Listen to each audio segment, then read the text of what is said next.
What's up, everybody? Wake Up Call with Dan Tortora is live on site, on location, live from iDrive here at Hooters Orlando, 8801 International Drive in Orlando, Florida. Happy to be here with you for our Florida in Focus week, and it is the football preview, which is what we're doing here. So, football preview all week long, college football and NFL discussion, and we'll be joined by the Hooters girls. And today I have a great group of people that are going to be joining us. Portia's going to be back. Ashlyn's going to be back as well. And we have a couple new guests that are going to be sitting in, talking with us, of course, about sports and about life, a little bit about music, movies. They might put us on the hot seat.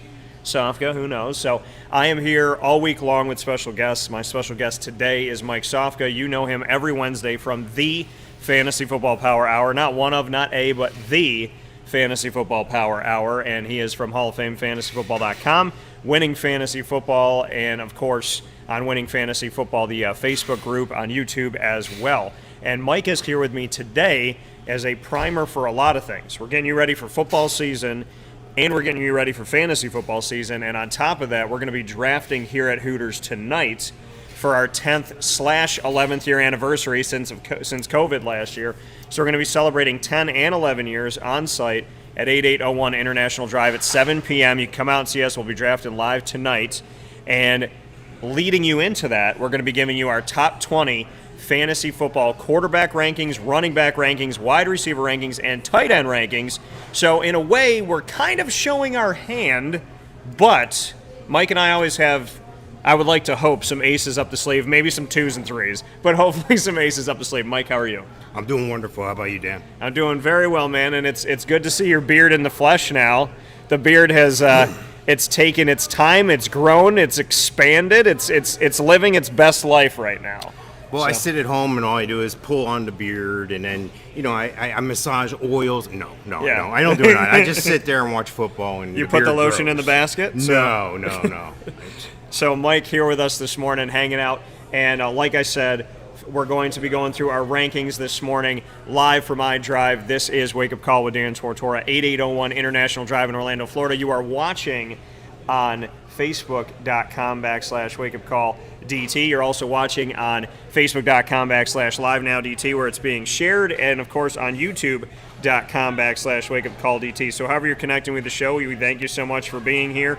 And of course, you know that the show is Monday through Friday from 9 a.m. to 11 a.m. Eastern Time, but we have changed it up this week so that we open when Hooters opens. They open officially here on iDrive in Orlando every day at 11 a.m. So we are 11 a.m. to 1 p.m. all throughout the week. And of course, once the show goes live, you can find us in the archives by searching Wake Up Call with Dan Tortora or searching one word Wake Up Call DT. And you can find us on Stitcher, Spotify, MixLR, YouTube, iTunes, and Apple Podcasts, iHeartRadio, Podbean, and TuneIn. Once again, by searching Wake Up Call with Dan Tortora and searching one word Wake Up Call DT. A big thanks to all of our Central and Upstate New York partners as well: Cafe Cubal, Carvel DeWitt, the Wildcat Sports Pub, Victory Sports Medicine and Orthopedics, Avicoli's, Chick-fil-A Cicero and Chick-fil-A Clay, Canine Camp Dog Daycare, Millhouse Market, Pizza Man, Honda City of Liverpool, Mother's Cupboard, Progressive Dental, PB&J's Lunchbox, Canine Campground Dog Boarding, as well as Ma and Pa's Kettle Corn and Popcorn Factory. You can order from Orlando or from anywhere in the country if you go to maandpaspopcorn.com. That's maandpaspopcorn.com. You will be able to get 20% off on me by simply going there and using the promo code DT20 at checkout. That is DT20 at checkout. And you know what? I didn't do the opening slide, and how dare me, because I love this music and it gets me ready for the morning, gets me all jazzed up, so I gotta do that now.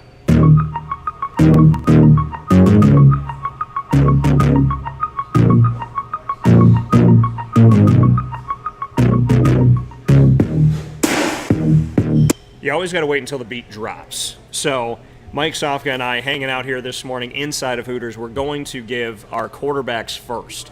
Now, last night I was sitting there with my rankings. You can see in my notebook here, it's scratched out. So I write them, I scratch them out, I move them back, I move them up, I move them down, I take them out, I put them back in. We have this new thing called computers.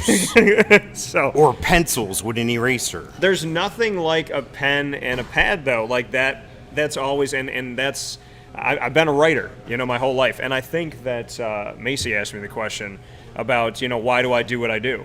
And I said, I love being a storyteller. So a pen and a pad is always going to mean more to me than any type of electronic. So, and I can write it, put it in my pocket. I write on napkins, I write on, Post-it notes, and I end up with all of it in the house. But because it's just me and Lily, nobody can throw them out. Exactly. And they're strategically placed in areas where you'll always remember to forget to find them there. If it makes it to the bedroom, then it's important. Gotcha. If it makes it to the bedroom and it's in a pile in a corner, it's not important anymore, but it used to be important. That's how I met my wife. So very, very nice. So Mike and I here with you this morning, very excited to be here at Hooters iDrive. So let's start with fantasy running backs. We're going to go 1 through 20. Give me your number one fantasy running back, or fantasy quarterback, sorry. Fantasy quarterbacks we're doing. We're going to start with the quarterback. Give me your number one quarterback this season. Well, it's an easy one. I'm going to go with Pat Mahomes, and I think most people have. I do a thing. I make a little graph for myself, and I follow what other people rank the same people. I want to see how close I become. And just about everyone, I have 15 of them here, and there's 1, 2, 3. There's 4 people that don't have him as number one. Then you add me, I have him as number one. Yeah, they lost the Super Bowl last year, but I called that shot. Being they had offensive line problems last year in Kansas City. Yeah. I think they've overcome those right now. I don't think they're going to have a problem keeping him upright. And they still have all the weapons. They have the speed. You have a Mecole Hardman. You have Tyreek Hill, fastest guy in the NFL. You have Clyde Edwards-Helaire. You have Travis Kelce. How can you not be the number one quarterback with all those weapons? So, absolutely, Patrick Mahomes. Yeah, I mean, I'm obviously not going to go away from that either. I'm picking Pat Mahomes as well. The man can throw right-handed, left-handed, on the run, in motion. I think in the Super Bowl he had gained and lost somewhere running around like 400 yards in that game. So he is a jack of all trades. He's a fantastic quarterback. He may dip a little bit statistically this year, but I do like what he offers to the table, and obviously he has Clyde Edwards-Helaire, like you said, Tyreek Hill, and Travis Kelce, so he should be okay. Did lose Sammy Watkins to Baltimore, though. Number 2. Oh, it's an easy one for me. Not so easy for other people, though. Josh Allen. Yeah. Josh Allen has got to be number 2, just based on what he was able to do last year. I don't think things are going to slow down for him. I think they're going to have a little more Zach Moss sprinkled in the offense. But, Devin Singletary is good to go. Dawson Knox is finally starting to show up. Emmanuel Sanders, I think he's long in the tooth, but I think he's just what this team needs. This team needs somebody that knows how to take things to the next level. It doesn't hurt when you have Cole Beasley or Stephon Diggs, but they need to know how to win. They need to know what it takes to get to the next level. That's why Emmanuel Sanders is there, and that's why Josh Allen is going to have another great year. Yeah, I'm going with Josh Allen as well. I mean, I said I would have had him number 1 if not for Pat Mahomes. I mean, his numbers have been fantastic. He has done an incredible job at quarterback. Statistically, he has been phenomenal coming out of last season, going into this season. One thing that maybe people didn't know if they weren't paying attention to him in Wyoming and whatnot is this guy can run. He gained 100 yards against Jacksonville when Jacksonville had Jalen Ramsey and the crew a couple seasons ago, and his numbers are fantastic. 4,544 yards last season. He averaged 284 yards per game. He had almost a 70% completion percentage, 37 touchdowns to 10 interceptions. So Josh Allen for me, I think he's got the upside. I think, again, that he could be close to taking 1. So I think Pat Mahomes is 1, but Josh Allen's a closer 2 than you think. Number 3. Yeah, Kyler Murray. I mean, look at the weapons that he has. You think DeAndre Hopkins. Now you add in an A.J. Green. And again, kind of like we talked about with Emmanuel Sanders, A.J. Green is there to help tutelage this younger wide receiver crew. I mean, outside DeAndre Hopkins. But Christian Kirk, we've been waiting for him to step up, and he hasn't stepped up. Andy Isabella is supposed to be fast. I haven't seen it yet. Rondell Moore is the name you want to keep your eye on. Rondell Moore is speedster. This guy's going to take it to the next level. This guy's going to supplant Christian Kirk in the starting lineup. You add in Chase Edmonds, sprinkle in a little James Conner. I know he's been dinged up but that's not what he's there for. He's not there to be the premier back. He's there to share the load with Chase Edmonds, and I think that's going to be a great combination. I think they've made defensive improvements as well, and you can't underestimate that when it comes to a quarterback. A quarterback likes to have a good defense simply because he needs to be bailed out sometimes, and, well, defense will get him opportunities to score at times by getting turnovers. So I think Kyler Murray deserves to be number 3. Yeah, I have Kyler Murray at number 3 as well. I thought about this a little bit, but, Kyler Murray can do a lot of different things. He's in an explosive offense. You bring in A.J. Green toward the tail end of his career. Rondell Moore, like you said, coming in to be a number 3, maybe a number 2 to supplant Christian Kirk, who hasn't taken the reins from Larry Fitzgerald. And then, of course, you have who I consider to be, spoiler alert for later in the show, the best wide receiver in the nation, which is DeAndre Hopkins. So, for me, he has the weapons. He is a weapon. And so by the numbers, I think Kyler Murray is going to do you right. And, when we look back at Kyler Murray this past season, just shy of 4,000 yards overall, almost 250 yards a game, 26 touchdowns to 12 interceptions. And we also know that he can take off a little bit. So Kyler Murray's got to be number 3 for me. I think some people go higher than Josh Allen with Kyler Murray. They might jump it, but I don't think they should. But in our draft tonight and in other drafts at the Wildcat and whatnot, if they decide to do it, I'm going to be okay with that. Number 4, which may surprise you with me, my number 4. What's your number 4? Well, my number 4 is Lamar Jackson. Okay. And I think if there's one person that some people might have ranked over Kyler Murray more consistently than others, it's Lamar Jackson. And he's a threat. He's a threat from the ground. But more importantly, they've improved some of his receiving options. So I think that there's going to be an opportunity for him to grow as a passer. You zig when everybody zags. That's how you're successful in these fantasy drafts as well. If there's a big run on wide receivers, well, you start over here with the running backs or what have you. You don't fall in line. You create your own line. They brought in Marquise Hollywood Brown last year. That didn't seem to be enough. Sammy Watkins is there. He's the veteran presence. But then Rashad Bateman, I look for him to have an excellent rookie year. Yeah. And J.K. Dobbins, if he can continue to grow like he has, the sky's the limit. So it's not all on Lamar Jackson, although Lamar Jackson does compose a large share of that rushing attack there in Baltimore. I think Lamar Jackson's number 4. Could be number 1 for some people, but I got him at number 4. Yeah, Lamar Jackson, for me, I don't have him in this spot. Last year I had Pat Mahomes, Lamar Jackson 2, so 1 and 2. This year, I have Aaron Rodgers at number 4. And I have Aaron Rodgers at number 4 because, yes, he is 38 years old, but he is a fine wine getting better with time. 4,299 yards last season, 268.7 yards per game, 48 passing touchdowns to 5 interceptions. It is the 3rd time in his career, I believe, that he had at least 40 touchdowns in a season passing. And this number of 48 was his highest ever. And remember, he's a Super Bowl champion. So 48 touchdowns to 5 interceptions. By the numbers, Aaron Rodgers arguably just had his best season almost overall. And he returns Devontae Adams, who I have very high up there in the wide receiver rankings. He has Aaron Jones. He has A.J. Dillon, who's going to be part of that 1-2 punch now. He brought back Randall Cobb. And, he's holding the team hostage a little bit, and they're going to have to at least make him happy or appease him for a season. So I'm going to go with Aaron Rodgers because the numbers don't lie. I know he's older than Lamar, but 48 touchdowns to 5 interceptions, I don't want to play against that, so that's why he's there. No, that's a great point. I mean, Aaron Rodgers statistically has always been a championship caliber quarterback. You were probably going to be in or near your championship in your league if you had Aaron Rodgers. Yeah, so for you, number 5.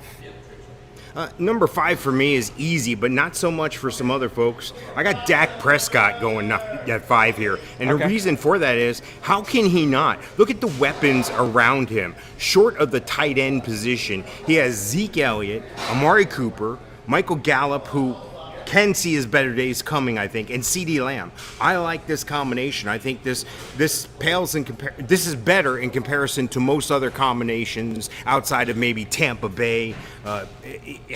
He's going to turn around and find somebody to throw the ball to. Look for some growth from Blake Jarwin as well this year. Don't take that to the bank. I'm not saying draft him as your premium number 1 tight end, but with the targets around Dak, and the reason why they're going to be successful is that offensive line as well. The offensive line is pretty good. Yeah, and Dak's here on my list, but Dak is not here yet. My next one is Lamar Jackson. Now, Lamar Jackson is where he's at. I mean, you just described him. He's in my top 5. He dipped a little bit, just like Mark Andrews, his tight end, did from last year to this year for me. But, Lamar Jackson, still by the numbers, doing great things. And when you have a quarterback that can get you a few thousand yards passing and 1,000 yards rushing, he's done that in back-to-back years. He's been incredible in that respect, and numbers-wise and yardage-wise, he's definitely going to help you out. Looking at Lamar Jackson and what he did last season, 2,757 passing yards, almost 184 passing yards a game, 26 touchdowns to 9 interceptions, and as he would say, pretty good for a running back. To have 9 interceptions, single-digit interceptions for a guy who they consider a running back, and those quarterbacks out there that are traditional quarterbacks have plenty more interceptions. But we look at him last year, and in 2019, 2020, 3,127 passing yards, 1,206 rushing yards.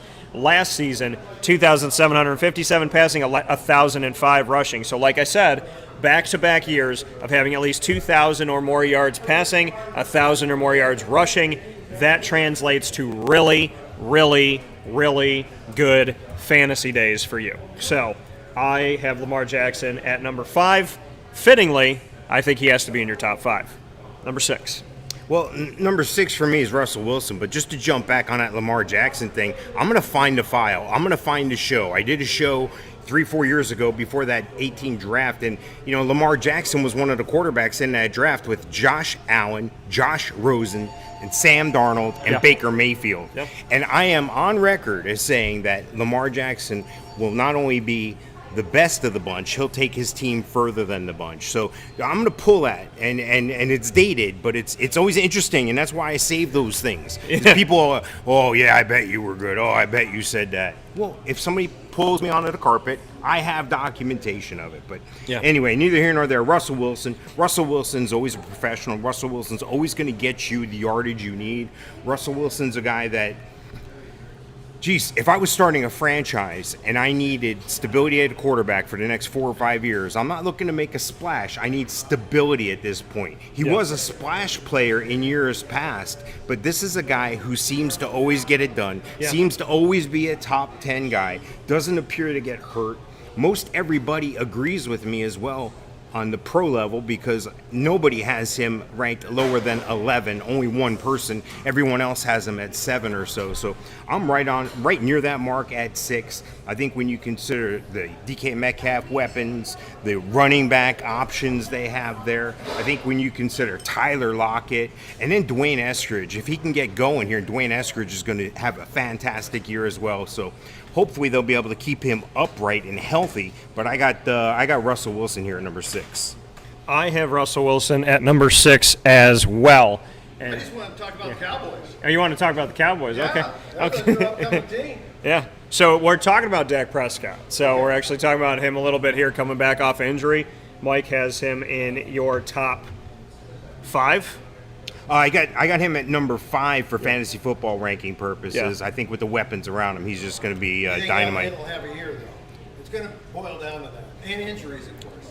Yeah. I think Ezekiel Elliott, he's got to stay healthy. Tony Pollard behind him from Memphis isn't a bad guy, but they have arguably their best receiving core they've had in a long time. So Jimmy's money can work out, but he loves to be the puppet boy, Yeah. Puppet man. Whatever. Yeah. He likes to run the show, but he's not really running a very Are you from Dallas? He's like Biden. Yeah. Yeah. I've been to when I went to Dallas a couple years ago. I went to a place called Hard 8 Barbecue. You've been there? You heard of that place? I left 30 years ago and retired from Lockheed Martin over here, but I followed the Cowboys through the early ages, and then when Johnson came in and put a team together that he orchestrated basically from college, and it came all into fruition. And if Jones hadn't got his foot involved, then we'd be talking somebody different about how maybe a legacy from Aikman going 4 straight. Maybe. You got to send a thank you card to Herschel Walker. I'll have a good job. All right. Thank you. All right, Appreciate thank it. you. So, and that answers a question of Cowboys and Steelers fans all over the country. We talked about it coming into Hooters. Obviously, they're here. I'll talk about Dak soon, but my number 6 is your number 6, Russell Wilson. Russ the Bus. You cannot overlook Russell Wilson, and people do. People overlook him all the time, but when it comes to consistency at quarterback, thank goodness, and health, Russell Wilson has been there, and he's been somebody that you've been able to rely on for years. And Russell Wilson, to me, has got to be in your top 6. He's definitely got to be a part of your conversation. Numbers-wise, last season, Russell Wilson was 4,212 yards, around 263 yards per game, 40 touchdowns, 13 interceptions. Russ the Bus is number 6. I mean, he's got DK Metcalf, Tyler Lockett, you mentioned it. Chris Carson hopefully healthy, bringing in some more guys in the backfield to help that stable. I think that Seattle's going to be okay. And this season, hopefully they can get their 12th man back, which will mean a lot to them. Number 7 for you, Mike. Well, you mentioned him earlier. Now, it's Rodgers in Green Bay. I mean, he's got his brother on the team now, Amari Rodgers. So look for Rodgers. No, he's not really his brother, but Devontae Adams is a premier wide receiver. Yeah. He always seems to be there. There is a tremendous drop-off after him, though, and that's not a stab at the other players around him. Yeah. I personally met Alan Lazard a couple times, really nice guy.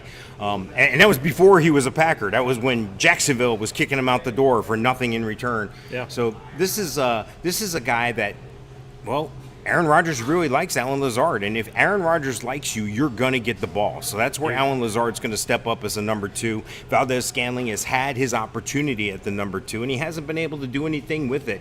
I think Robert Tonyan's been climbing up the tight end board as of recently. You were pointing out before the show about where he ranked last year. Yeah, numbers-wise, yeah. It's surprising. I haven't even seen A.J. Dillon start to play, and I'm excited for that. And then Aaron Jones, of course. So Aaron Rodgers has everything built around him to be successful, and he's a veteran quarterback. He's veteran savvy. My only thing for the past couple months was he going to host Jeopardy or quarterback the Packers? And luckily for us, he's chosen to stay with the Packers for now. Aaron Rodgers, as I had mentioned, at 4, and you had him at 7. Here's almost a perfect flip-flop. You had mentioned Dak at 5. Dak is my 7. Dak Prescott coming off of an injury, finally getting paid, them not putting him in this situation to have him be the, franchise tag every year, let's see what we could do with him type of thing. Dak Prescott is an up-and-coming guy. He's in kind of like the Kyler Murray world for me. He's got a lot of weapons. He's got a lot of talent. He dipped a little bit as a sophomore, but I believe that of quarterbacks coming back that we didn't get to see last year, really, if you're going to put your chips in Dak Prescott, he is your starter. He can be your starter. If you wait on a quarterback and Mahomes and Allen and Murray and Rodgers and Jackson and Wilson are gone, there's other guys out there, but Dak is a guy who I really think is going to be able to help you out. He could be a 40-touchdown machine this year, so I think that, God willing, health is good. We get Dak back, and I think it's not just good for the Cowboys, I think it's good for the NFL. Number 8. Number 8, I got Justin Herbert, and I even surprised myself with this projection because I look for him to take a step back from his sensational freshman campaign in his sophomore year here. Yeah. I think the pressure wasn't on him last year, and the pressure's on him this year. I think nobody expected anything from him. Heck, he didn't even expect to start until 10 minutes before the first game. So This is a guy who I can see. He took a stab at it? Yeah, he was just like, well, this is what I've been training to do. Yeah, I'm talking about the Tyrod thing. Nice. So, that's funny stuff right there. I mean, for Tyrod, for goodness sakes, the Buffalo guy, and you bring him to the Chargers, and this weird, needle thing goes on, and, God bless to you, Tyrod, because it was very unfair. We thought Justin Herbert was going to play, but week 7, week 9, not hi, welcome to the NFL. So Keenan Allen's a big target for him, always has been. If he can stay healthy, that's going to hold best for Justin. Also, Mike Williams, you throw him in the mix. And I like Josh Palmer, the new rookie here. So I think there's Austin Eckler. All he does is catch the ball out of the backfield. And don't forget about our guy, Donald Parham. I think he's going to take a giant step forward here, especially with Jared Cook in front of him. I think Jared Cook's, 154 years old? Yeah. Just had his 154th birthday a couple days ago, I believe. So Justin Herbert, number 8 on my list. Donald Parham Jr., I watched with the Dallas Renegades of the XFL, and I love that you're high on him because I'm high on him. He was one of the guys, I had a list of, there's 4 or 5 guys that you really thought, okay, when the XFL ended, these guys have got to get jobs.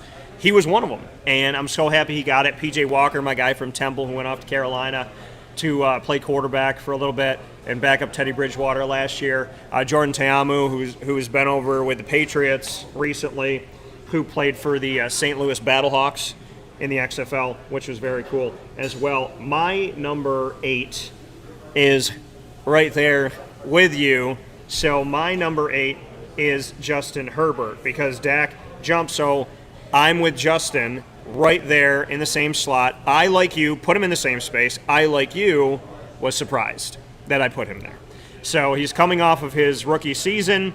He didn't do bad. You know, he's got weapons, as Mike talked about. He's got Austin Eckler, who's great for PPR. 4,336 yards, 289 yards a game passing, 31 touchdowns, 10 interceptions. Justin Herbert, I didn't want to put him here because I didn't feel like the Chargers are ready. I don't know if he's like there yet. It's year number 2, but statistically, you can't go against it. And when I looked at the other quarterbacks, I couldn't argue anybody above him outside of the 7 guys I had. So Justin Herbert takes the spot that he takes because he's deserving of it, in my opinion, which brings us to number 9, which I'm confident people may be very surprised that I did this. What did you have for number 9? Oh, I got to go with Tom Brady. I mean, I just take a look at all the weapons around him and the fact that they brought everybody back. The first team ever, I think, to bring back all 22 starters from a Super Bowl winning team. So Mike Evans, Chris Godwin, Scotty Miller, Antonio Brown. Watch Antonio Brown surprise people this year. Tom Brady's a fan of Antonio Brown, just like he was of Randy Moss, just like Aaron Rodgers is of Alan Lazard. So watch this guy blossom back into what he once was.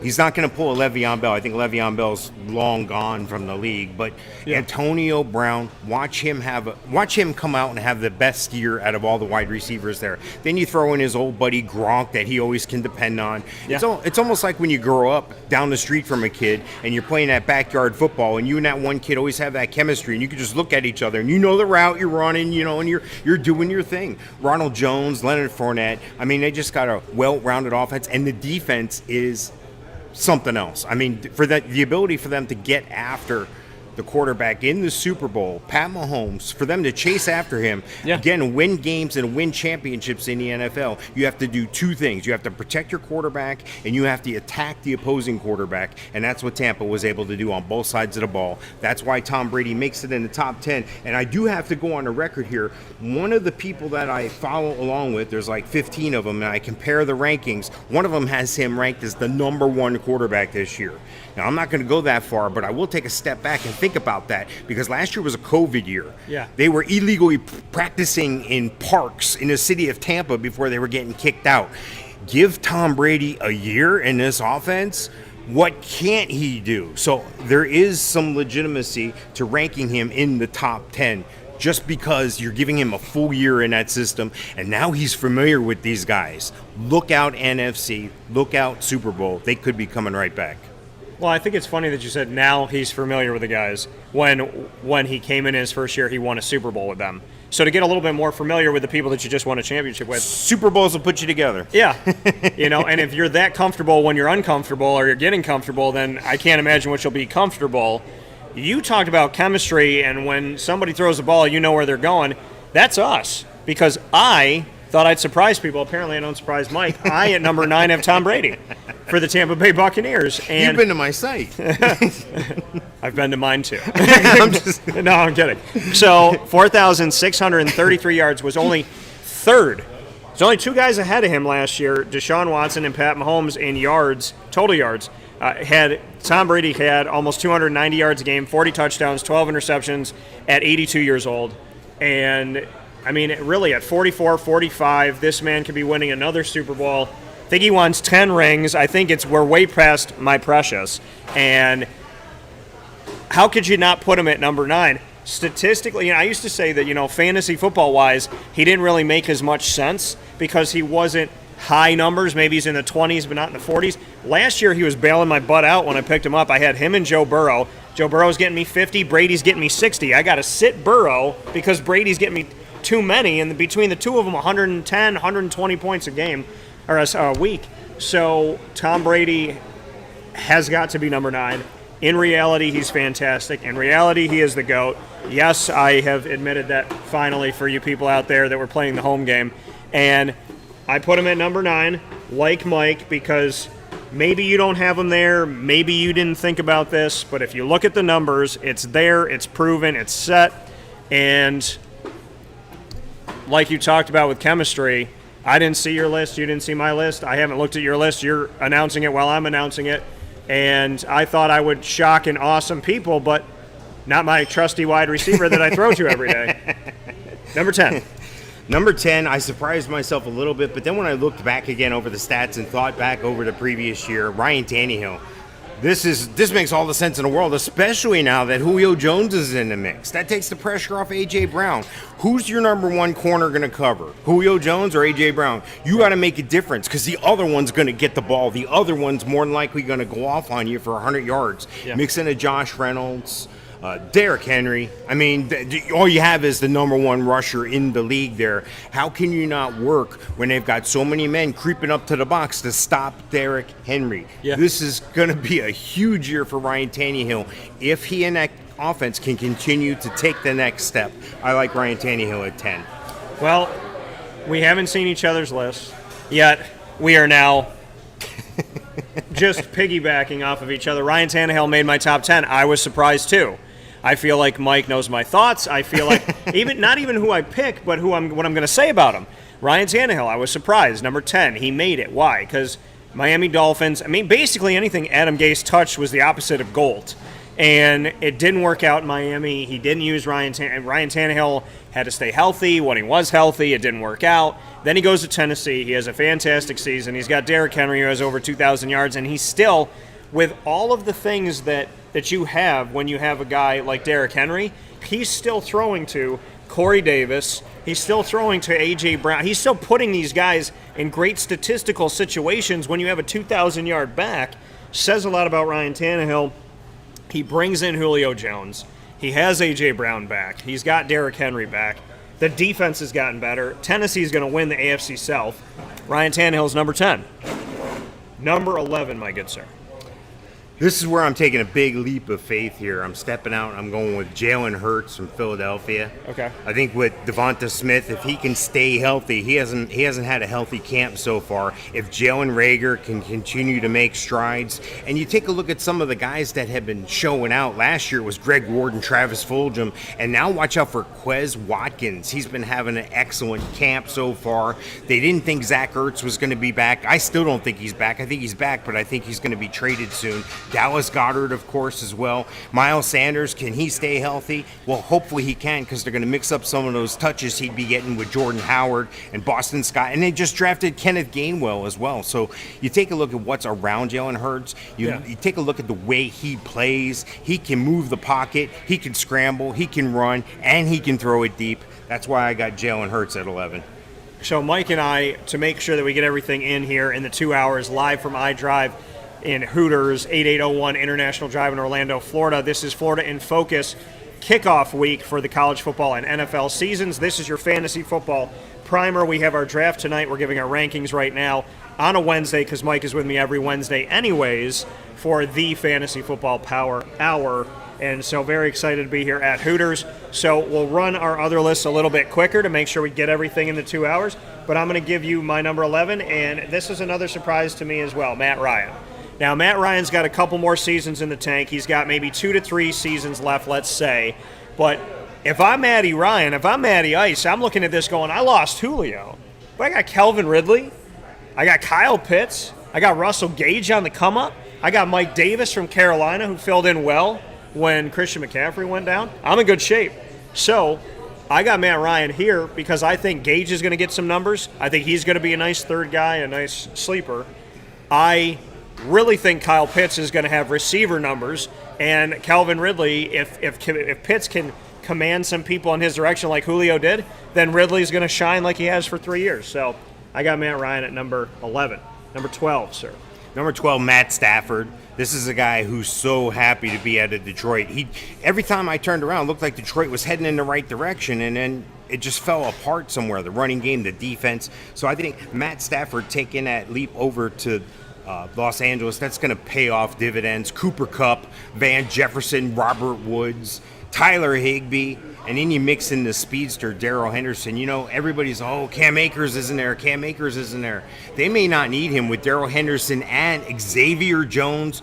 Raymond Calais has looked excellent on returns, and they got a big, powerful back in Jake Funk late in the draft this past year. So they're going to mix it up some at running back, but that's okay because the offense is in great hands with Matt Stafford at 12. Yeah, you know, and I exactly at 12 have Matt Stafford as well. I have him there because arguably I think he's going to be in his best situation he may have been in a very long time. Obviously, Megatron was the best of the best, and I still want to see Megatron, Stafford, and Barry Sanders on a team together in like a perfect world because that would be really cool to see.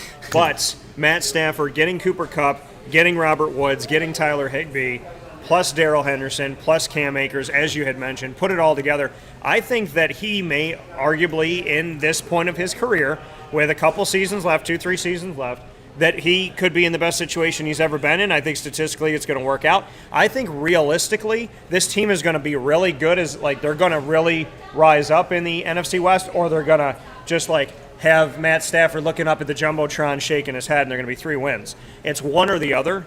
But I think statistically he's in a good place to make some hay this year. So he is my number 12. Number 13.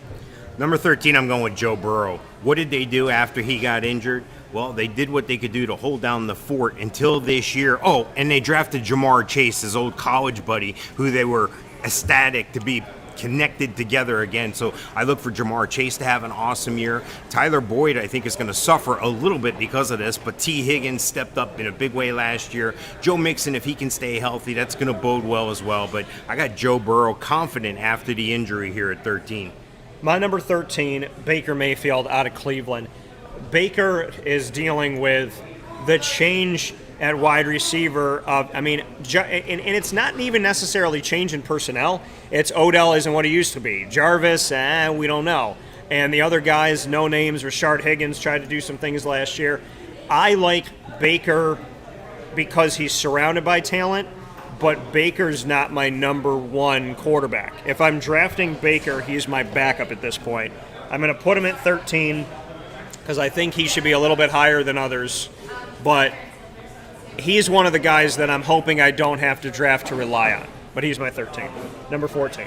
Number 14 is going to shock some people. It's Trevor Lawrence. I think you look around at the weapons that he has, DJ Chark and Marvin Jones. Marvin Jones has played in the Darrell Bevel offense before, and Darrell helped him before in Detroit become a star, essentially. I think Laviska Shenault is like a Swiss Army knife. I think they're going to use him all over the place. Oh, and then you mix in that Trevor Lawrence has his pocket man, Travis Etienne. That's the nice dump out for him as well. So that's going to take over where most teams would utilize an H-back or a tight end. That's going to be the Travis Etienne role because they have an awesome rusher, came out of nowhere last year in James Robinson. So I look for Trevor Lawrence to take a big step up. I got him at 14. Now listen very carefully. I want you to take him in the draft, but I want you to take him late.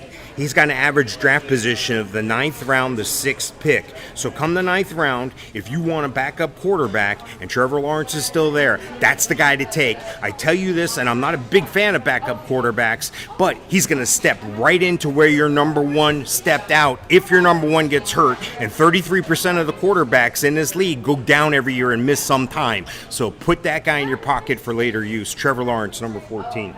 Yeah, Trevor Lawrence made my list, but not yet. My number 14 is Kirk Cousins. Kirk Cousins out of Minnesota, by the numbers, is better than what people think. And I think that, it's easy to kind of forget this guy, but last season, 4,265 yards, just about 267 yards a game passing, 35 touchdowns, 13 interceptions. He has Adam Thielen, and he has a giant come-up. And what a rookie season for Justin Jefferson, over 1,000 yards receiving. So Kirk Cousins has got to be my number 14 because I don't care if you like him or not. I don't care if it's a household name or not. I don't care if he's somebody that gets you all excited. At the end of the day, do you want to win or do you want to lose? So Kirk Cousins is my number 14. 15. Yeah, I got to go with Matty Ice. I got to go with Matt Ryan. Matt Ryan seems to have everything coming together for him, and then they can't get the running game going here in the past couple of years, and that's a shame. Oh, and Julio Jones is gone now too. But what did they do? They brought in Kyle Pitts, who some people are taking in the first round of fantasy drafts. I'm not telling you to do that. I'm going to tell you the average draft position where to take those guys. But what I am telling you is that Matty Ice is a guy who can take advantage of the tools around him. Calvin Ridley, look for Russell Gage to step up again this year. Look for a Christian Blake, but also look at draft picks Antonio Nunn and Frank Darby. But Kyle Pitts is going to be the man, and everybody's going to say, oh, Hayden Hurst. Nothing. I don't want him. I've tested the waters in leagues that I have, dynasty leagues, trying to give Hayden Hurst away, and no one will take him. And that only tells me that I'm absolutely going to be correct in this. Hayden Hurst will end up with top 15 numbers because the number 1 or number 2 guy is going to cover Pitts, and Hayden Hurst are going to run those 2 tight end set, that 12 personnel, and you watch, Hayden Hurst is going to continue to have a good year as well. So late in the draft, you want to back up tight end, Hayden Hurst is the guy to take very late in the draft. But I got Matt Ryan looking really good this year.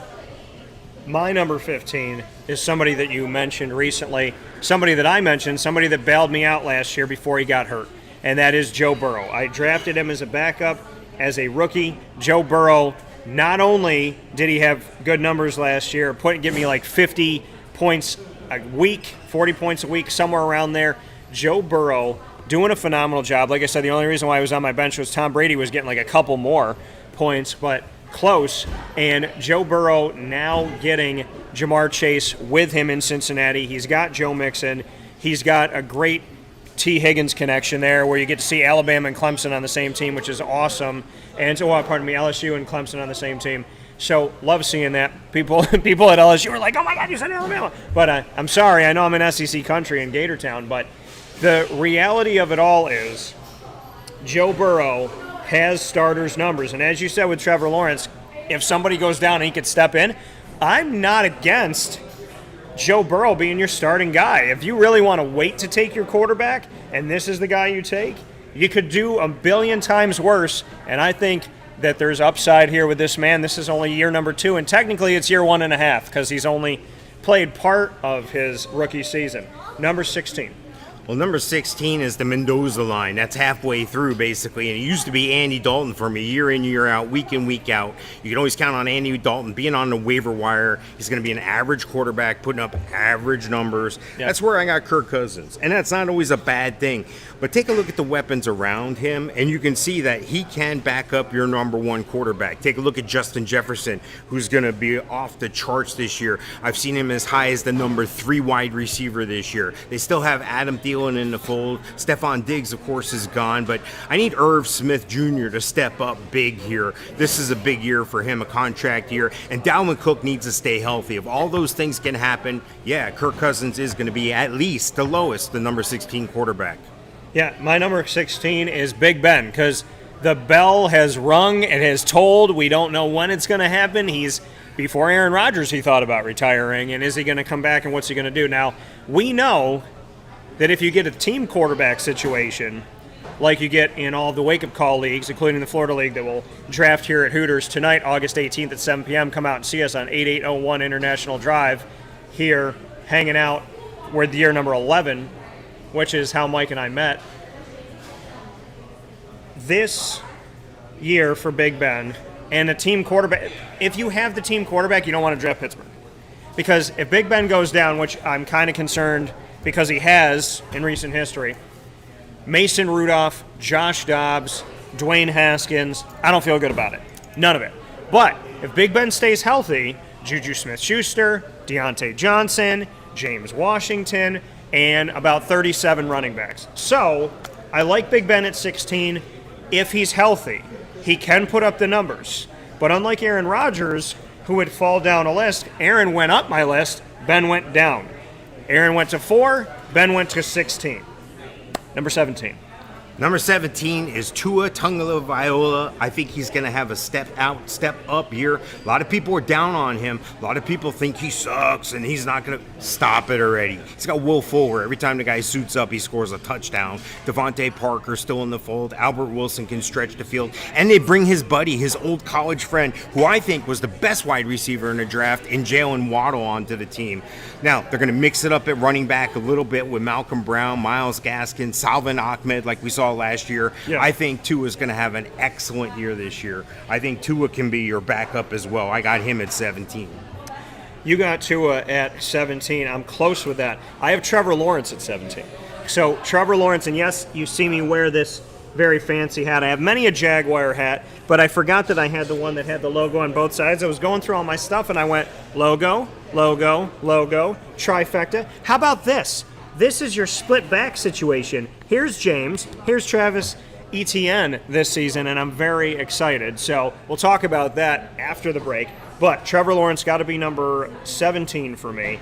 He makes my list because I believe he'll step in right away. He has lost 4 games in 7 years from high school to college, and he is an incredible, incredible player. He's also the most attractive Hanson brother from what I was told from, I think, Entertainment Weekly or whatever it may be. So a big shout out to Trevor Lawrence. Thank you for what's to come because I'm excited. Number 18. Number 18, I'm going to go with Ryan Fitzpatrick, the Harvard man, the smart guy, the guy that can air it out, the guy that can catch you up if you're behind in the game. The thing is Washington has a pretty solid defense. So this is an interesting matchup here with Ryan Fitzpatrick throwing at Terry McLaurin, Adam Humphries, and Curtis Samuel. People are down on Curtis Samuel going over there. I don't know how you could be down on Curtis Samuel. All he ever does is put up numbers. Oh, and then you mix in Diami Brown into the mix. Look out. They got a tight end now in Logan Thomas, and they just drafted John Bates as well. But Antonio Gibson is the bread and butter of this team. He's going to catch the ball. He's going to run the ball. And J.D. McKissick is going to slip out. He used to be the PPR wizard from Washington that you could count on, but not so much because a healthy Antonio Gates. They got some other guys to mix in there as well. And Jarrett Patterson, look for him to get some time on the field. But I don't see how you can go against Ryan Fitzpatrick as a bye-week fill-in or your backup.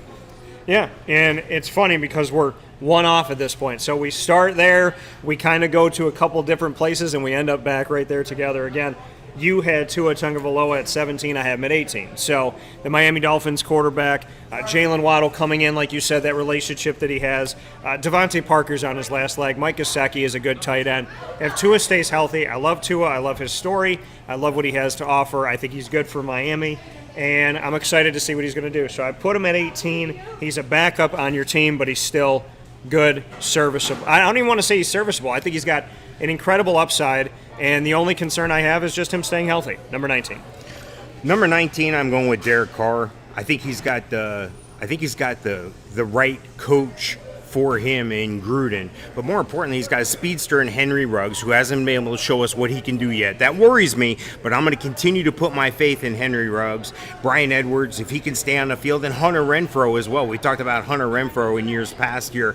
Josh Jacobs is the guy that surprises everybody. And who can forget what Kenyon Drake did just a couple short years ago in Arizona. So there's definitely weapons around him.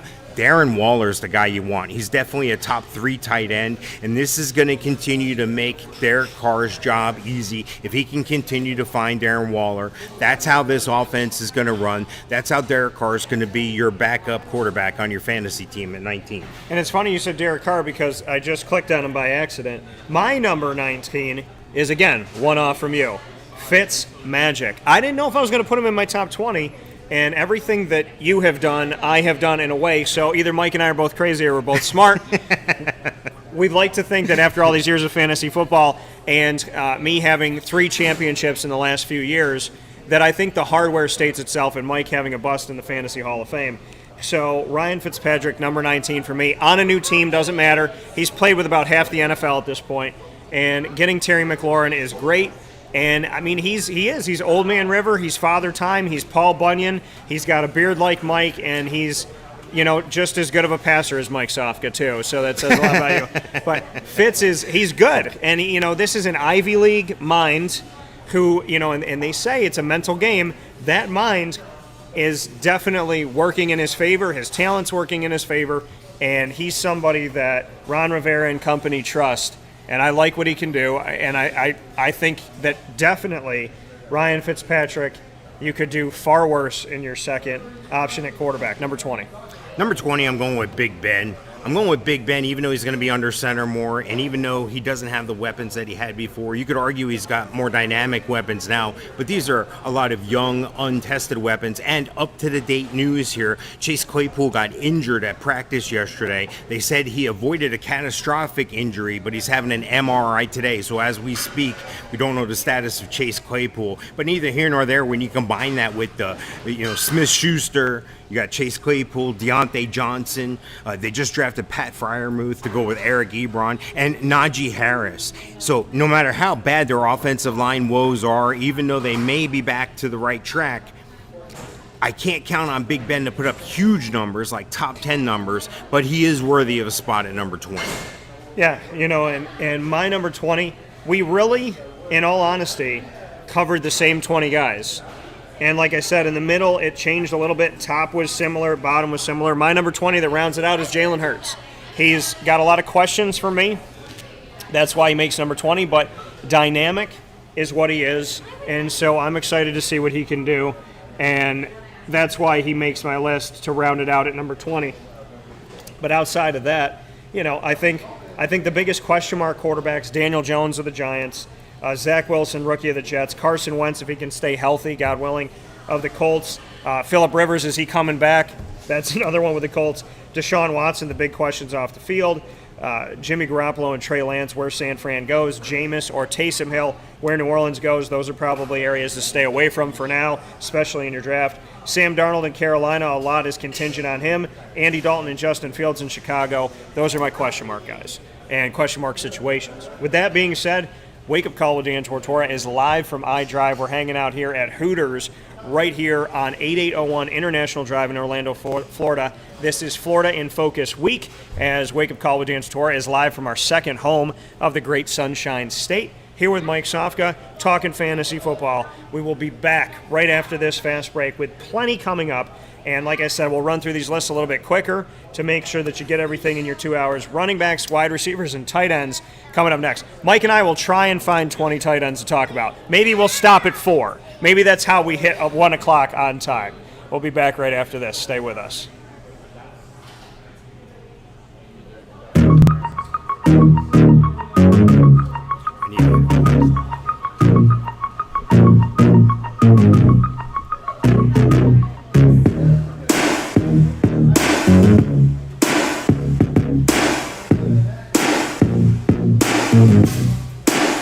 Carvel DeWitt, it's what happy tastes like. Do you know why? Because we make ice cream. Creamy, rich, flavorful ice cream. Not yogurt or iced milk like some of our competitors. Ice cream. Fresh, by hand, daily. For the calorie conscious, we have something new for you. Our new Carvelite. Same great flavor, creaminess, and texture of our regular ice cream with only 35 calories an ounce. So whether you want an ice cream cake, flying saucer, dasher, carvalanche, hard or soft ice cream, we will satisfy your craving with our fresh, handmade regular or new Carvelite ice cream. Carvel DeWitt. It's what happy tastes like. Oh, okay.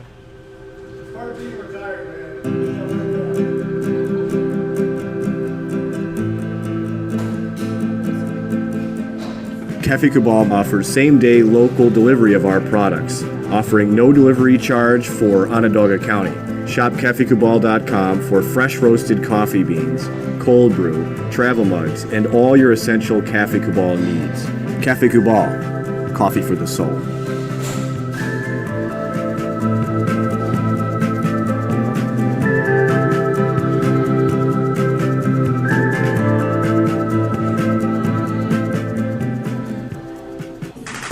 The Wildcat Sports Pub in Camillus, New York is located on 3680 Milton Avenue in the Home Depot Plaza. It is your family-friendly sports bar and restaurant. Folks, some sports bars aren't family-friendly. Some family-friendly restaurants are not sports bars. The Wildcat Sports Pub in Camillus, New York is proud to be both. It is that marriage that you've been looking for years. The Wildcat Sports Pub is your home base for your sports bar and restaurant needs, games for the kids, indoor and outdoor activities, and enough things on the menu to come back every single week and get to try something new. They're open Sundays from noon to 8 p.m., Monday through Wednesday 11 a.m. to 11 p.m., and Thursday through Saturday from 11 a.m. to midnight. For reservations and party information, call 315-487-2222 for the Wildcat family-friendly sports pub and restaurant.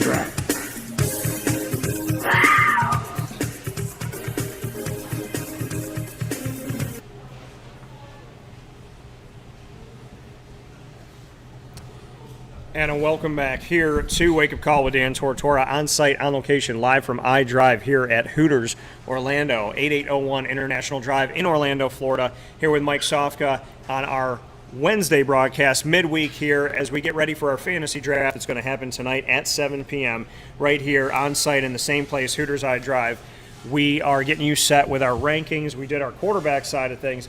It's now time to get into fantasy running backs. Mike, in order for us to run this a little bit quicker here, we're going to go 1 through 5, 6 through 10, 11 through 15, and then 16 through 20. So I'll let you start off with your top 5 running backs. Yeah, number one's easy. You got to go Christian McCaffrey. I mean, I'm not telling you anything new. I'm not telling you anything anybody doesn't know already. Christian McCaffrey is the number one running back, whether you're PPR or not. He's going to get you the yardage. Yes, they did draft Chuba Hubbard, but you know, they have a great team all the way around, wide receiver, you know, quarterback. I believe in Darnold. So I think Christian McCaffrey's going to have a great year. Dalvin Cook, if he can stay healthy, he's deserving of being number one. But Dalvin Cook's had problems staying healthy. Well, Mike, Christian McCaffrey's coming off an injury. Well, yeah, but Dalvin Cook has a history of injury. So that's the only bad thing I can say about Dalvin Cook. He's going to catch the ball. He's going to run the ball. He's going to get most, if not all, the touches in Minnesota. And then Alvin Kamara.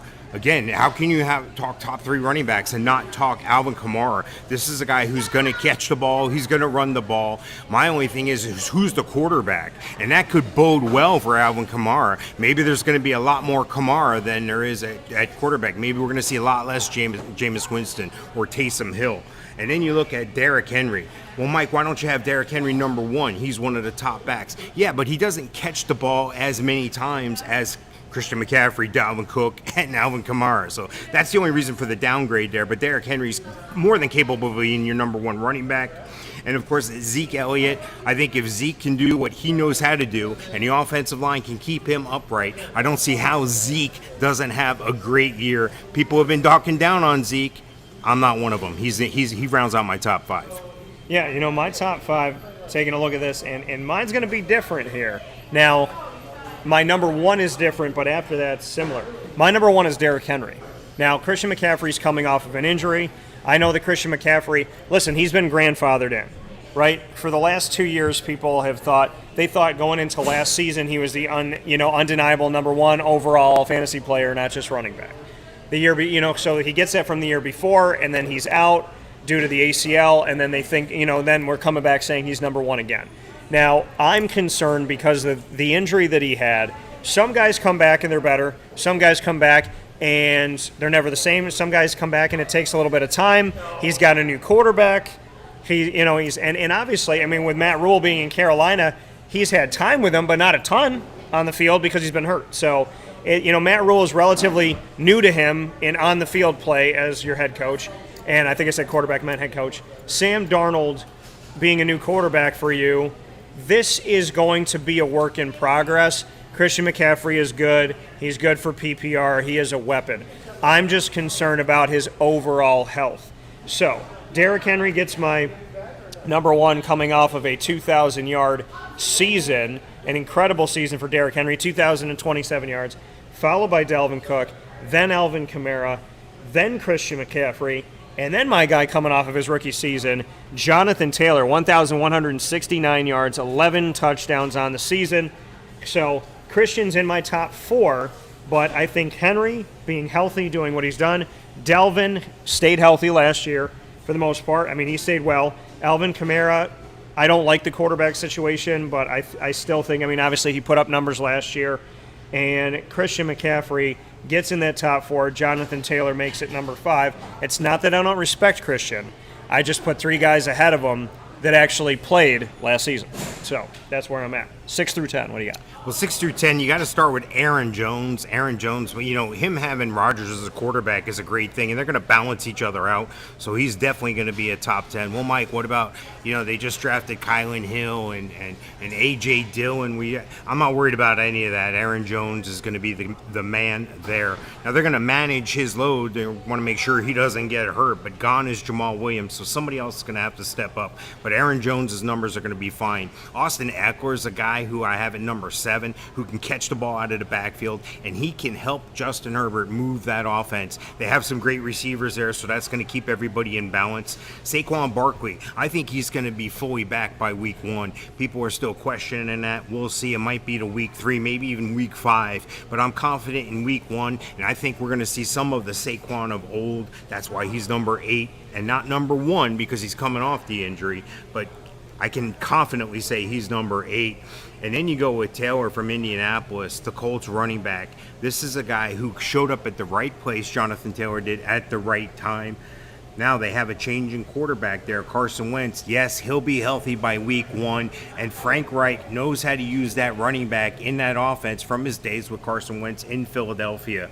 And then to round out the top 10 here, Joe Mixon. He's going to be the workhorse. He's going to be the 3-down back. He's going to be the guy that gets all the touches. Now, I know they have some other guys that they can connect with, but the wide receiver group there is tremendous, and Joe Burrow can stretch the ball. He can get the ball down the field to those wide receivers. That's going to open things up for Joe Mixon. Yeah, my 6 through 10, Aaron Jones, same as you, out of Green Bay. Just signed a new contract, put himself in a good position. Number 7, Nick Chubb. Nick Chubb and what he has been able to do. I was trying to figure out where to put Nick Chubb in this. 1,067 yards rushing last season. Mind you, he has Kareem Hunt there, and he still got over 1,000 yards. He's the main guy through the tackles and whatnot, averages 5.6 yards a carry, had 12 touchdowns last season, and ran the ball almost 200 times, 190 times. So Nick Chubb gets that. Ezekiel Elliott is my number 8. He makes it into my list. He had 979 yards last season, 6 rushing touchdowns, 4.6 yards a carry, or 4 yards a carry, pardon me. Very close to a 1,000-yard back, even though we've been concerned about can he play all the way through, and now there being a 17th game, but I think he's got to be your number 8. Number 9, Austin Eckler. I didn't know where to put Austin Eckler because I don't love his rushing numbers. But in a PPR league, which we kind of have the hybrid of a standard PPR league with the wake-up call fantasy leagues here in Florida and in Central New York. And so there is a balance. Austin Eckler provides the balance. Justin Herbert, he's the check-down guy for him. And if I'm Justin Herbert and I'm going into year number 2 and I had a great first year and I got a guy like that I can check down to, I'm in good shape. So he goes in number 9. And number 10, this was hard for me. There's some guys that I really like and I feel like people don't necessarily respect, and I think statistically you should, but I know he's coming off of an injured year, but I put him in my top 10. He's young in his career. If he can stay healthy, they improve the offensive line. There's wide receivers whose names you actually know, like Kenny Galladay. So I think Daniel Jones will be in a better place now with Saquon. And so Saquon made my top 10. He's got to make my top 10 because I think he can have top 5 numbers, but it's about staying healthy. So he's going to make my top 10, but last year going into the year, he was number 2. See, that's something you say that because Daniel Jones, I think, has the opposite effect in my mind's eye, and he's going to make Saquon better because going to have to rely on Saquon more because I don't think they're going to be able to count on Daniel Jones as much. You would think it's counterintuitive, but sometimes that's what it is. Yeah, I mean, I think what I'm essentially saying is now that there's more protection and now that there's receivers out there, it takes the pressure off of just stacking the box and saying they only have Saquon. So hopefully that'll work out in his favor. But again, he's in my top 10. I want to put him so much higher, but I'm not sold completely on Daniel Jones. I'm not sold on anything offensively. It looks better on paper, but if Saquon can stay healthy, this man should have 1,000 yards a season, so he's got to be number 10. 11 to 15. Yeah, Nick Chubb. Nick Chubb just got that big contract. Nick Chubb is going to have no problem delivering on that contract. I think Baker is going to have an outstanding year. Hopefully Odell and Jarvis Landry and everybody can stay healthy, and hopefully he can continue to progress and go. The only question is how many touches is Kareem Hunt going to have? Yeah. Well, I think the Browns told you how many he's going to have when they signed Nick Chubb again. So, they're blessed to have two talented running backs, but he's going to be a change of pace guy. He's going to be a guy that can fill in and give Nick Chubb a breather, but I don't think he's going to impede on any of his numbers. Antonio Gibson's who I have at 12. I think Antonio Gibson more than deserves to be at this spot, especially because he can catch the ball. Now, they're going to give J.D. McKissick his fair share of those touches, those targets out of the backfield, but Antonio Gibson's perfectly capable of being a 3-down back for them, and they like that.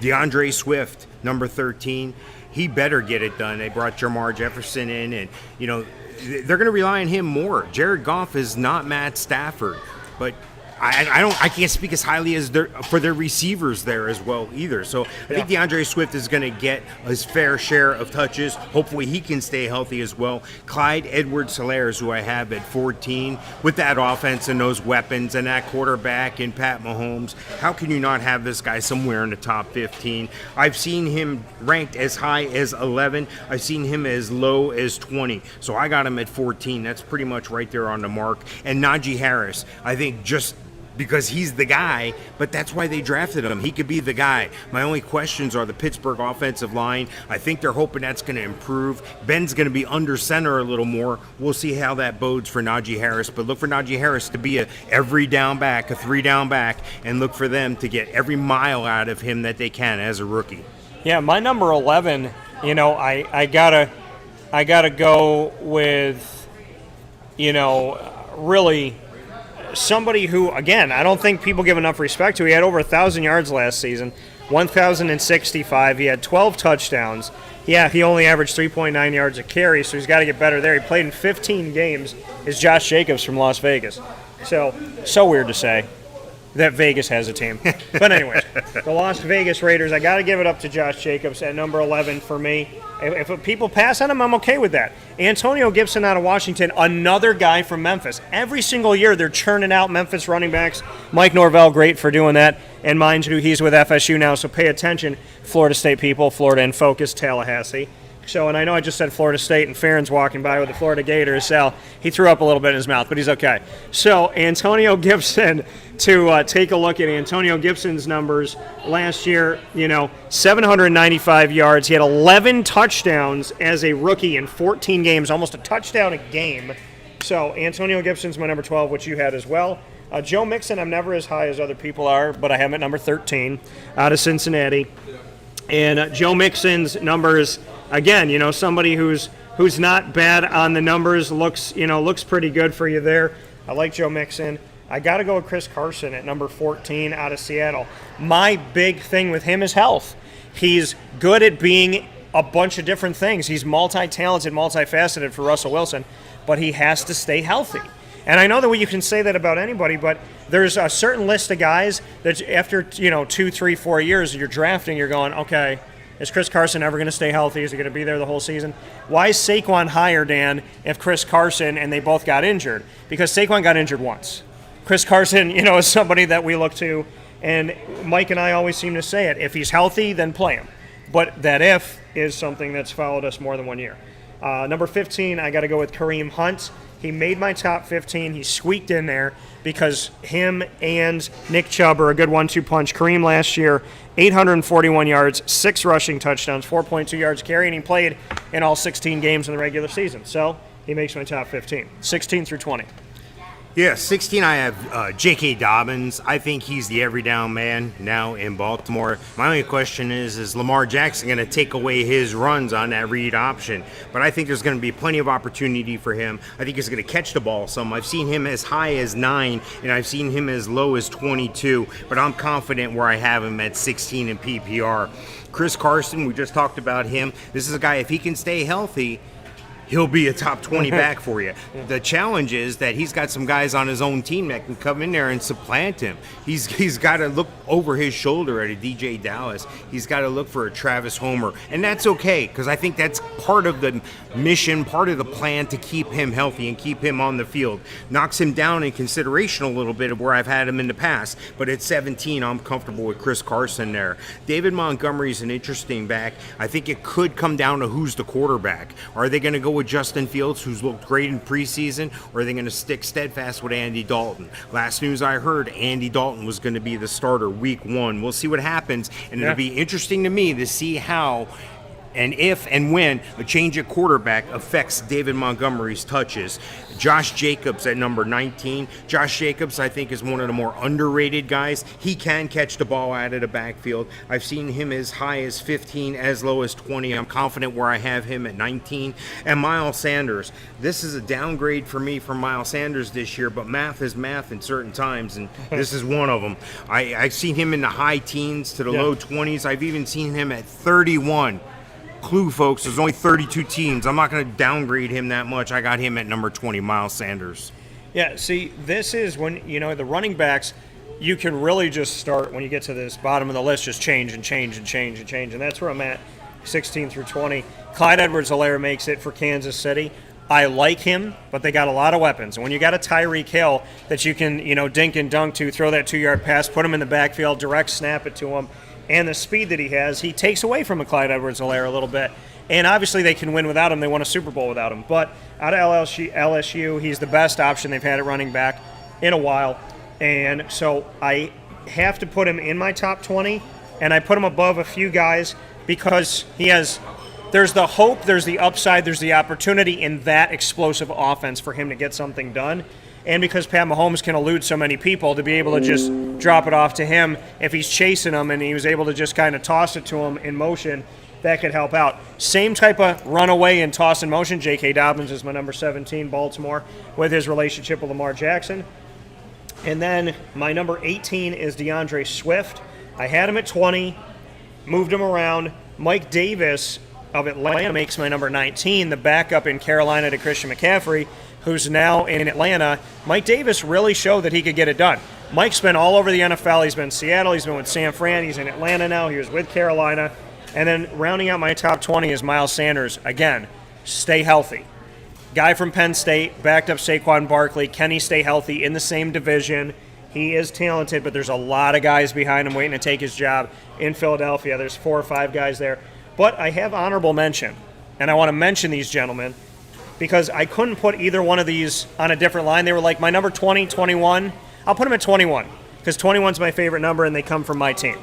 So number 21, on the same line for a tie, James Robinson, Travis Etienne Jr.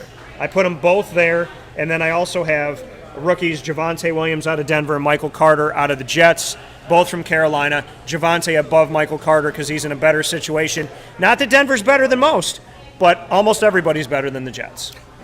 Yes, that used to be a thing that I used to track all the time. Like, if I drafted a defense the following week, I was wondering who's playing the Jets, because that's who I was going to pick up as I stream defenses. But, it's good to have guys like you're talking about that can just be near the top 20. These are guys you want to steal at the end of your draft. My next 5, if you would, I'm going to go with Hunt, Kareem Hunt, Henderson from the Rams, ETN, like you said, Mike Davis, and a Myles Gaskin. And let me sneak one more in there, a Chase Edmonds, because he's going to have every opportunity to fail. I don't think he's going to, though. So these are all guys that you could steal late in your draft because everybody's like, oh, well, they're not top 10, they're not top 12. That's okay. In the 9th round, when you're snatching these guys up, you're going to be in the championship game if you make good moves like that.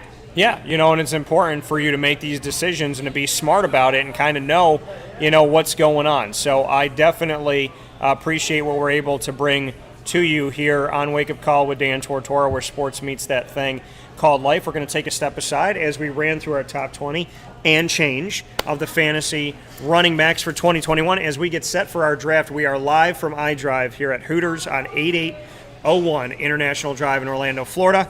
Wake Up Call with Dan Tortora's Florida in Focus Week, and Mike Sofka and I bringing you all of your fantasy football advice, and we're doing it ahead of the draft that we're doing tonight here, same place, right here at Hooters at 7 p.m. tonight, Wednesday, August 18th. We are celebrating our 10-year anniversary because we didn't get to do it last year, and our 11-year anniversary because ain't nobody going to take anything from me in that case. So like Paulie D says, on Jersey Shore. I'm going to have the wing. Well, I'm saying a little bit different because I go to Hooters for wings. So I'm going to have the wings hold the COVID, is what I will say. We'll take a step aside for a fast break here from Hooters. Wake Up Call with Dan Tortora. Plenty more coming up. We go to the receivers and the tight ends next. Can you name 10 tight ends in the NFL? I submit that you cannot, so get off of Tim Tebow's back. We'll be back right after this here on Wake Up Call with Dan Tortora. Check out Winning Fantasy Football, the group on Facebook and on YouTube. Check out Winning Fantasy Football. Darrell Henderson, I was so high on a couple of years ago, and then you just talked about him, and Greg, our every week listener, whether he's fishing, on vacation, or wherever he's at, he said Henderson's flying up the draft board. So there you go, Mike. If you're not 2 steps ahead, you're 1 step behind. That's correct. I talked about this guy 2 years ago. That's correct. So get on it, folks. And, where is he from? Memphis. Mike Norvell, again, making it happen every single year. Shout out to Mike Norvell. We'll be back right after this fast break.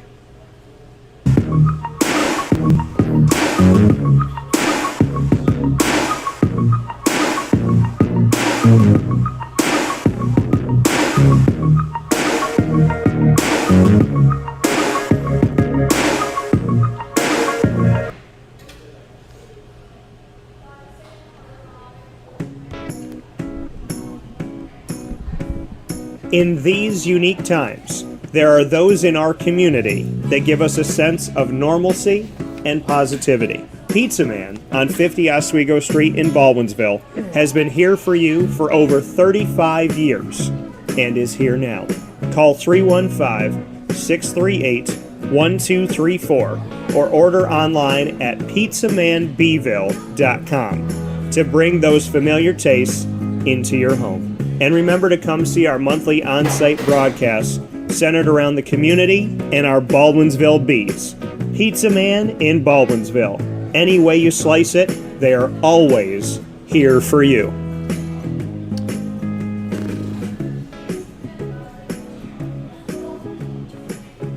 This is Jim Sikowski, owner-operator of Chick-fil-A Cicero, 7916 Brewerton Road in Cicero, right in front of the Home Depot. I had a deep feeling that God wanted me to do something bigger with my life and to help people, help others. I kept putting Chick-fil-A in my life, and I realized as I was going through the franchise selection process that positively impacting the lives of others was really core to what we do here at Chick-fil-A. First of all, it starts with the food. The food is brought in fresh daily. We bring in local produce. We prepare to order in the kitchen. We hand bread our chicken. We hand spin our milkshakes. It's great food. It doesn't taste like fast food. I think the second thing is the way people feel when they come in a Chick-fil-A restaurant. It's different. We try to treat people with intentional kindness here, which is very different and deeper than good customer service. And so I think it feels remarkable for most people to come in a Chick-fil-A restaurant. And then lastly, the impact that we try to have in the community is very different. It's a big part of the expectation of every operator of a Chick-fil-A restaurant is that they're actively engaged in their community, they're a leader in the community, and they're making a difference. When they realize that what we're striving to do is to shine a little light in their life, that's a very, very different experience than you will have at any other quick service restaurant. And it's that remarkable experience that I think people will emotionally connect with. I'm George Townsend of Honda City with some good advice when buying a new car. The true cost of owning a new car is determined by the appraised value when you trade it. No vehicle appraises higher than a Honda. Next, look for low APRs and deep discounts. You also want low maintenance costs and great fuel economy. That's why my advice to you is to buy a new Honda. Looking pre-owned, visit our Honda Certified Used Car Center. Honda City, 7140 Henry Clay Boulevard, Liverpool, or HondaCity-CNY.com. It would be a pity if you don't shop at Honda City. Our corporate purpose at Chick-fil-A is to glorify God by being faithful stewards of all that's entrusted to us and to positively influence all those who come in contact with Chick-fil-A. And what became increasingly clear from our success in Cicero is that people love Chick-fil-A. And also I think we recognized that, we had a great opportunity to grow the brand and grow our platform. I felt incredibly grateful when I was selected to be a Chick-fil-A operator I think what it's meant for me, what I've come to realize on a very deep level is that this is a calling for me. It's not a career, it's not a job. The Lord called me to be a Chick-fil-A operator and to use these restaurants to glorify Him and to positively influence other people. I'm blessed. I'm very blessed. Head to Chick-fil-A Clay on 3974 State Route 31 in Liverpool, New York.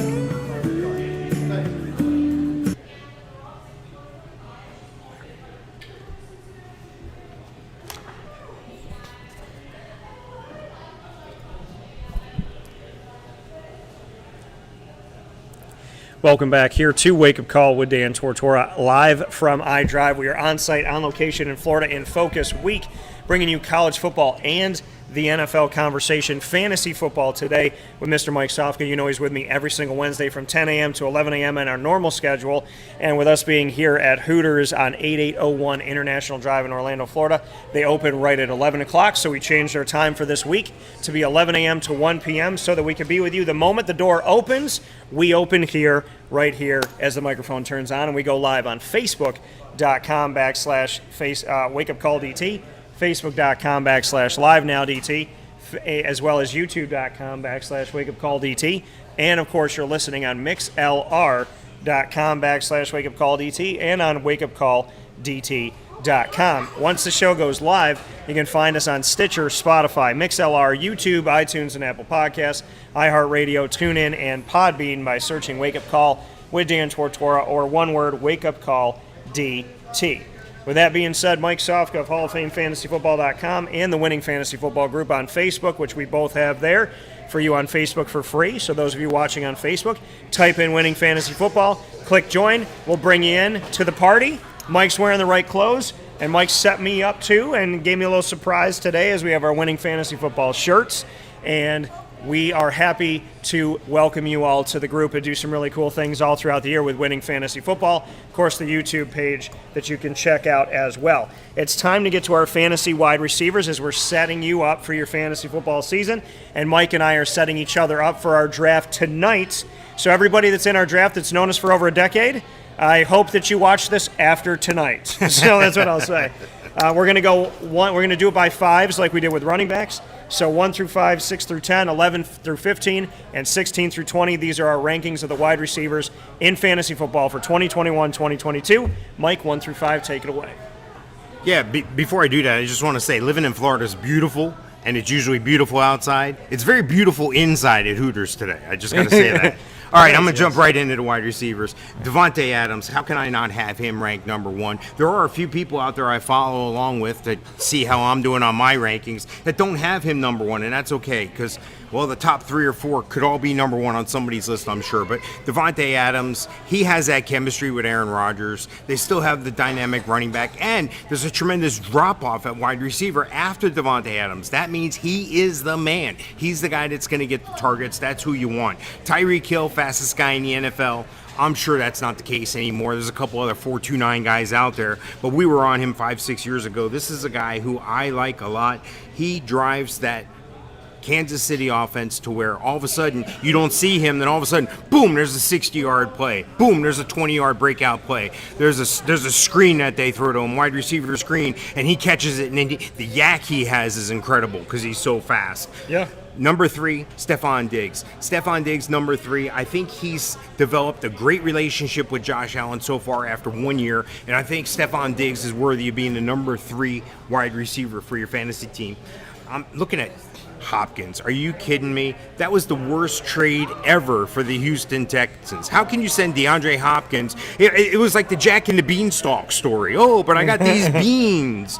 Yeah, no. DeAndre Hopkins, that's a better situation for him in Arizona right now. DeAndre Hopkins, number 4 on my list. And then the departure of Julio Jones brings Calvin Ridley right up to the top. As a rookie, he was able to step up immediately and get a lot of touchdowns. Jones was getting all the yards, but Ridley was getting all the touchdowns. Now Ridley's the man, and I think he's going to be capable of that. However, he is going to lose some targets to the new Kyle Pitts who's just come in. So I think that he's got a dynamic situation there. I think he's worthy of being the number 1 wide receiver on your fantasy team. Yeah, your top 5 is right there with my thoughts for the most part. Some are in the same spot, some are a little bit different.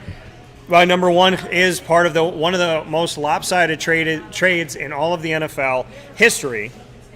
Maybe all of sports, probably all of sports history. There are very few sure things in life.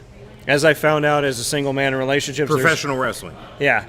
Professional wrestling, there's no sure things when you're dating. So I will tell you that much. So professional wrestling and dating, it's all fake. But besides that, I love you wrestling. I'm joking. But it's wrestling to me, choreographed is more real than dating. So I would rather wrestle than date right now. So that's where I'm at. I would say though, with very few sure things in life, one of the sure things that we knew the day that it happened, that I went on the air and I said to you, Mike, listen, somebody won and somebody lost. So we won a little bit, we lost a little bit, we'll be okay. You traded a different position for a different position. DeAndre Hopkins, arguably the number one receiver in the nation, which I still have him there. David Johnson, a guy who lost his job to multiple people in Arizona. Lost it to Kenyon Drake, people didn't know who he was. Lost it to Chase Edmonds, he was the backup. So for David Johnson to be injured, to be a number one guy years ago, top 4, then to fall off the map, not even be top 20 arguably, and trade him for the number one receiver in the nation and then not get a number one receiver to really take over, the Houston Texans made no sense. The Arizona Cardinals were like, let's not ask him if we're sure because we don't want to bring attention to it. So it's kind of like when you call to pay a bill and you think the bill's like $500 and they're like $12 and you're like, $12 and what? $12 and we close it. Oh, okay. Let me not say anything. Let me just give her the $12 and get off the phone because she said my balance is zero. That's the DeAndre Hopkins thing. If I was the commissioner of that fantasy football league, I would have vetoed that trade. Oh, yeah. And this is insane. So few sure things in life. This is one of them. Take it to the bank. DeAndre Hopkins, number 1. Devontae Adams, number 2. A close number 2. He is number 2 because Aaron is back. Tyreek Hill, the speedster, is 3. Stephon Diggs, by the numbers, is in the top 3. I got him in my top 4 with Buffalo. And number 5 is the same as you, Calvin Ridley of Atlanta, just because I want to see what he does with Kyle Pitts. So that makes him number 5, 6 through 10.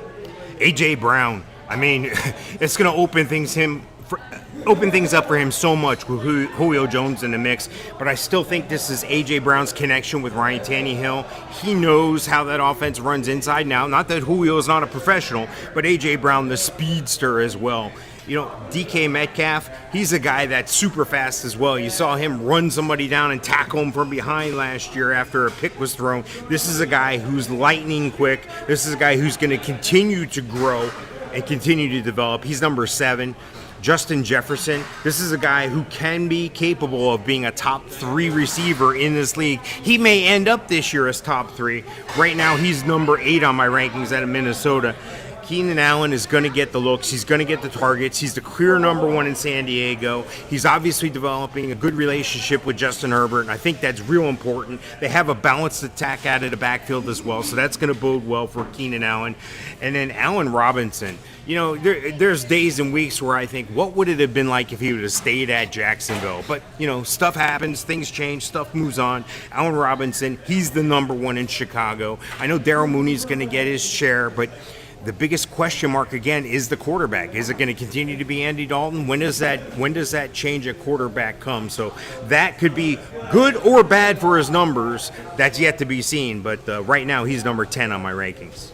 Yeah, my 6 through 10, DK Metcalf, got to be high up there on him. He's a guy who started the season a couple years ago as a rookie, number 5 on the depth chart, and I laughed. I was like, Mike, whoever wrote this depth chart doesn't know DK Metcalf. They haven't seen him with his shirt off. Yeah, so I was like, y'all don't know DK Metcalf. So to be where he's at right now, and I said he would take over at number 1. Tyler Lockett is very good, but obviously they're a great 1-2 punch, I should say. DK Metcalf is my number 6, though. Justin Jefferson, by the numbers, yards-wise, as a rookie last year, the entire country, number 4 that he finished with his numbers last year. Justin Jefferson out of Minnesota. I got to put him here in my top 7 and see what he does from here. When we look at Justin Jefferson, last year he had 125 receptions and 1,400 yards as a rookie. He's my 7. Allen Robinson is my 8. Allen Robinson was 3rd in the nation with 151 receptions last year when they didn't know who their quarterback was and didn't know what the heck they were doing, and it was Nick Foles, and sometimes it was Mitch Trubisky.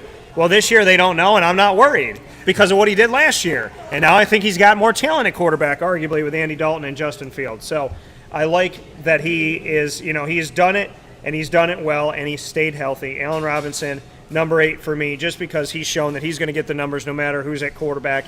And then number 9, I surprised myself by doing this. DJ Moore made my number 9. And DJ Moore made my number 9 out of Carolina. I know he's got to change at quarterback, but he had 1,193 yards last year with Teddy Bridgewater. So that puts him at number 9. And rounding out my 10, I mentioned him. I couldn't keep him out of my top 10 because they're arguably the best 1-2 punch in fantasy. If you got one, the other one doesn't hurt him, and that's Tyler Lockett out of Seattle. Sometimes the guys eat off each other's plates. These guys both have a plate, and sometimes it's full of a 5-course meal, and nobody's eating off of anybody's plate. So Tyler Lockett, I'm going to have to give to that. They seem like 2 number 1s, even though there's only one quarterback throwing to them. That's why Lockett makes my top 10, and credit to Russell Wilson for making them both count, 11 through 15.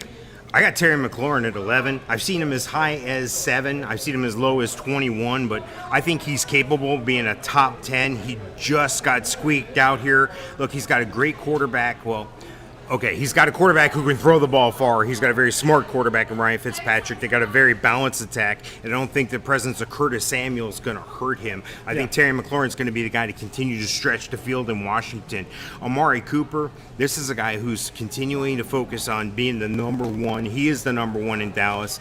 I spoke before about Dak Prescott having a better year and Zeke having a better year. I think Amari Cooper is going to have a great year as well. And right below him is CeeDee Lamb on the same team. Again, a great 1-2 punch. If you look around the NFL, the teams that are the most successful on offense have those 1-2 punches at receiver, and Dallas is surely one of them. Mike Evans, Tampa Bay. Mike Evans is still the number 1. I know Chris Godwin is great, and I'm going to get to him in a few picks here. There's a teaser or a spoiler, but I think Mike Evans is deserving of being number 14 on my rankings. I've seen him as high as 4 and as low as 19. Robert Woods is a guy who came out of nowhere for some people a couple years ago. I saw Robert Woods coming, and I still like what I see from Robert Woods, and I think the presence of Matt Stafford makes him a little bit better. I don't think Cooper Kupp hurts him. I don't think the running game hurts him anymore. I think that the absence of Cam Akers absolutely helps Robert Woods a little bit more here. I got Robert Woods at 15. Yeah, my 11 through 15, Amari Cooper, like you said, you had him right there in this window as well. Amari Cooper's best news is Dak Prescott is coming back, and Dak Prescott has a long-term contract and isn't going to be franchise tagged. Cooper has found new life in Dallas, and so you got to give him credit for what he's been able to do and put together. Mike Evans makes my number 12 on the list. I know that there's Chris Godwin, but Mike is doing enough, and Mike is staying relevant. And like we said, Tom Brady, for as high as we had him, we both had Tom Brady at number 9 in our top 10 fantasy quarterbacks ranked this season. When you go back and you look at the numbers of Mike Evans this past year, to break down what Mike was able to do, 109 receptions. He had over 1,000 yards on a team that had Rob Gronkowski, O.J. Howard, him and Chris Godwin, and Antonio Brown. To get over 1,000 yards puts him in a good place with me. And 13 touchdowns. That's why he is where he is.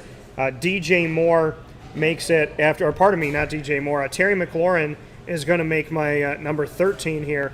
Terry McLaurin, 13th on my list. You got Ryan Fitzpatrick. You had Dwayne Haskins. You had Alex Smith, and Terry McLaurin was relevant with those guys. I think he'll be more relevant with Fitzmagic because this man is just getting better and better. As the beard gets longer, he gets better. And I know the feeling. Yeah, I was going to say. You know what it's like. More beard, more wisdom. So Terry McLaurin, number 13, got to put him there. At number 14, this may surprise you, but at my number 14 is Robbie Anderson because Robbie is coming off of a year with Teddy Bridgewater. Now he has a guy who he knows so well, and Sam Darnold. Arguably, Sam's favorite target with the Jets was Robbie Anderson. Now he's got him back, and they're able to work together. Robbie's got a year in the system with Matt Rule, and you know, Matt Rule's got the connection to Temple, so does Robbie Anderson. Now we have Sam Darnold, so you got coach connected to quarterback, connected to receiver. Could bring a tandem of a tandem to work things out here, a little trifecta for Robbie Anderson. And number 15, I got him a little bit lower than you, just because I'm a little bit concerned of the Julio Jones and what that's going to look like. But A.J. Brown out of Tennessee, numbers-wise, didn't do a bad job here this past season. When we go back and we look at A.J. Brown's numbers here and break it all down, I mean, A.J. Brown wasn't fantastic, but, he's a guy who obviously has upside. He's young in the game with this team with Tennessee. So when we take a look at A.J. Brown coming out of this season, he was able to have over 1,000 yards, 1,075, had 106 receptions, and had 13 touchdowns. So he makes my top 15. You might say, Dan, with numbers like that, how did he dip so low? But I want to see how it's all going to work out. There's a lot of people to feed there. You got Julio Jones, you got A.J. Brown, you got Derrick Henry, but Ryan Tannehill's resurrected his career, as we spoke about, and I think that Tennessee is going to be okay. And like I said, I believe they're going to win the AFC South. So 16 through 20, what do you got? 16, I got Tyler Lockett. He seems to be the steady Eddie guy. DK Metcalf doesn't really hurt him that much, and Tyler Lockett is a guy who can continue to do great things with Russell Wilson. I've seen Tyler Lockett as high as number 8, as low as 26. I think I'm comfortable with where he is on my list at 16. Chris Godwin, yeah, he's the number 2, but he's capable of being the number 1 any given week for Tampa.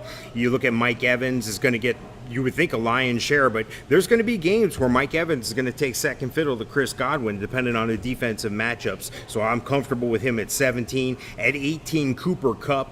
Well, Cooper Kupp, they saw the departure of Josh Reynolds. Van Jefferson comes in. He's going to step up out of Florida. Cooper Kupp is the guy there, though. He's the number 1 target, I think. Robert Woods is ranked real close. As a matter of fact, Robert Woods is ranked a few notches ahead of him. But I think the conservative effort there is going to be to get the ball to Cooper Kupp. DJ Moore, 19, the guy who topped my adjusted explosiveness index a couple years ago. Yeah. This is a guy you mentioned a few minutes ago. I've seen him as high as 14. I've seen him as low as 32. I'm comfortable with him at 19. I still think he's the number 1 there in Carolina. I think him and Sam Darnold are continuing to grow something this year and look out in the future in Carolina. And Julio Jones, I got him at 20. I was surprised I had him ranked this low, but math is math at a certain point. He is on a new team, but I think he's capable of being the number 1 in Tennessee. Right now, though, that's A.J. Brown, but I think A.J. Brown and Julio Jones are going to help each other. Again, you have to have that 1-2 punch at receiver, and Tennessee has it at Julio Jones, number 20 on my list. Yeah, my 16 through 20, CeeDee Lamb, you had mentioned him before. Out of Dallas, looking at CeeDee Lamb, a young guy in here. Amari Cooper, you would think CeeDee Lamb would eventually maybe oust him within the first 3 years, but Amari is pushing him back off. And, I've discussed it before on the show that when a guy signs a big-time contract at wide receiver or running back, sometimes they take their foot off the gas. Amari signs, a 5-year was like $100-something million, and he just kept going. He got better. Arguably he's better. He's better than he was in Oakland, and he did a lot of good things in Oakland. Amari Cooper got paid and kept CeeDee Lamb at bay, which says a lot here. And CeeDee Lamb's numbers last year still looking good, and seeing what he was able to do. I like CeeDee Lamb's numbers, and I liked what he put forward. So, ultimately, I think that CeeDee Lamb, putting him at number 16, makes sense for me. Him or Amari Cooper, I think you're going to be happy with whichever guy you get on your team. And CeeDee Lamb last year had 935 yards and had 5 touchdowns. And I want to make a correction here. A.J. Brown had 11 touchdowns last year. I said 13. And then number 17 is Keenan Allen for me out of the Chargers. He's supposed to be the main guy. Health has been a question over the years. There's really no dominant number 2 in L.A. for the Chargers. So that's why Keenan drops on my list here. Right behind him is another L.A. guy, but the other team, Cooper Kupp, who you just mentioned recently. Cooper Kupp makes it here. When he's healthy, he's the 1. Woods is the 2. Whenever Cooper Kupp goes down, Woods becomes the 1, and he takes over it pretty swimmingly. But I got to put Cooper Kupp here because if he's healthy, he's the guy. Number 19, I couldn't choose. So number 19, I have a guy who you forgot because of Justin Jefferson. But last season, I want to make a very healthy note here that you may have forgotten this man, but you cannot forget this man, and you can't forget him because by touchdowns, he had 14. And that's Adam Thielen of Minnesota, who was a lot higher on my list last year, and I believe Mike's as well. The other guy that I put on the 19 line right there with him, because I can't choose, is Chris Godwin out of Tampa. And number 20, rounding it out, is Julio Jones, because he's on a new team, but he's still really good, and he's there on Tennessee, who has a lot of weapons. Julio's going to help out Henry. AJ's going to help out Julio, and back and forth and over and under and all the good stuff. So Julio rounds it out. But mind you, that means that I didn't mention Robert Woods, who you mentioned. We also didn't mention any of the young receivers in Jacksonville or Marvin Jones Jr., who's there. We haven't mentioned T. Higgins. We haven't mentioned Juju Smith-Schuster and Deontay Johnson. There's a bunch of guys on this list. Brandon Cooks, who did not make our top 20. Jerry Jeudy and Cortland Sutton of Denver, two very talented guys who don't know who their quarterback's going to be, because John Elway is a really good quarterback, but for some weird reason, he can't find one. So, and I guess that's not his job. His job was to play quarterback. His job wasn't to find one. And some quarterbacks aren't good GMs, and some GMs aren't good quarterbacks. So maybe that's the case. Hopefully they can figure it out with Drew Lock and Teddy Bridgewater. But I'm looking back at our top 20, my top 21, and I find it very interesting that a bunch of these guys that used to be top 4, top 10, top 15 didn't even make our list, like the Jujus, like the Jerry Judys, like the Cortland Suttons. But that just goes to show you there's a lot of talent that's out there at wide receiver this year. There's going to be some guys that we left off here that are going to sneak into the top 20 by the end of the year. T. Higgins is a possibility. Jamar Chase is a possibility. Yeah. Brandon Ayuk, Chase Claypool, if he clears the injury protocol today, and Juju Smith-Schuster, like you had mentioned. Adam Thielen, I had at 21, just outside the top 20. So just because we didn't rank these guys in the top 20 doesn't mean they're not worthy of a position on your team. It's just based on the current projections that I have right now, this is where they land. Absolutely. That coming from Mike Sofka of Hall of Fame FantasyFootball.com, as well as both of us of Winning Fantasy Football. Check out the Facebook group. For those of you watching on Facebook Live, you can do that right now because you're on Facebook.com/LiveNowDT or Facebook.com/WakeUpCallDT, and you can check out the Winning Fantasy Football group while you're on Facebook. You can get that on the app. You can get that on your desktop, your laptop, all the good stuff. And, of course, you are watching on YouTube.com/WakeUpCallDT, where you can find Winning Fantasy Football there as well. We'll take another step aside as Wake Up Call with Dan Tortora is live from iDrive. We are here at Hooters, 8801 International Drive, all week long, Monday, August 16th to Friday, August 20th, kicking off the football season live from iDrive. It is Florida in Focus. Dan Tortora, Mike Sofka, back right after this to give you our final list, which are our top 20 tight ends. And that's coming up right after this fast break.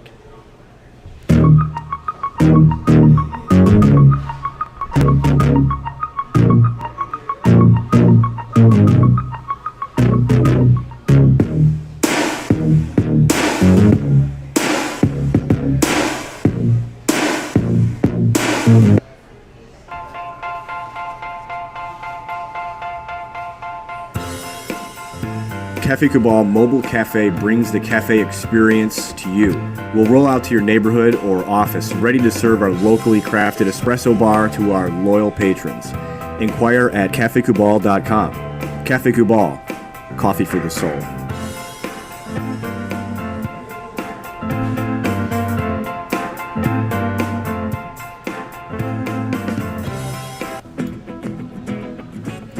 Hi, this is Amy from Mother's Cupboard, home of the Whole Frittata. We are open daily 6 a.m. to 1:30 p.m. For takeout orders, call 315-432-0942 and tune in to Wake Up Call with Dan Tortora for our monthly food challenge and try our Wake Up Call signature menu item available 7 days a week. Here at Mother's Cupboard, we are Central New York, and it's our honor to serve you.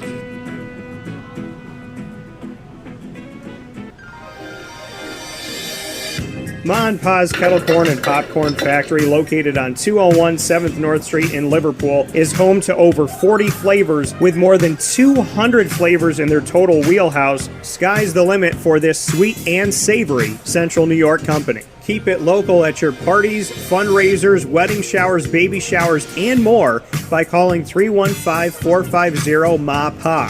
That's 315-450-6272 for popcorn bars with custom flavors and colors at your upcoming event. Make sure to visit them on 201 7th North Street in Liverpool, New York. And for more information, go to maandpazsnacks.com. Ma and Pa's Kettle Corn and Popcorn Factory.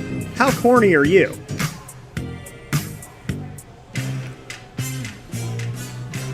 Here at Progressive Dental, we understand the importance of regular dental visits and preventive care. Cleanings and checkups are essential to good oral health. We have multiple locations in the Southern Tier, so come visit us in Binghamton, Enwell, Kirkwood, Montrose, and Norwich.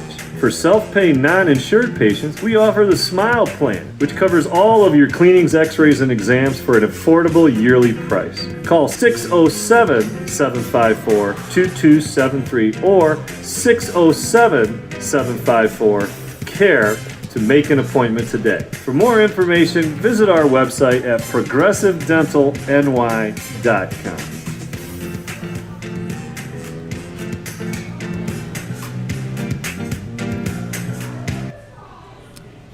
The Millhouse Market, located on 3790 New York 13 in Pulaski, New York, is worth the drive every time. Make sure you make your way out to the Millhouse Market, but download the app before you do that at the Google Play and Apple App Store.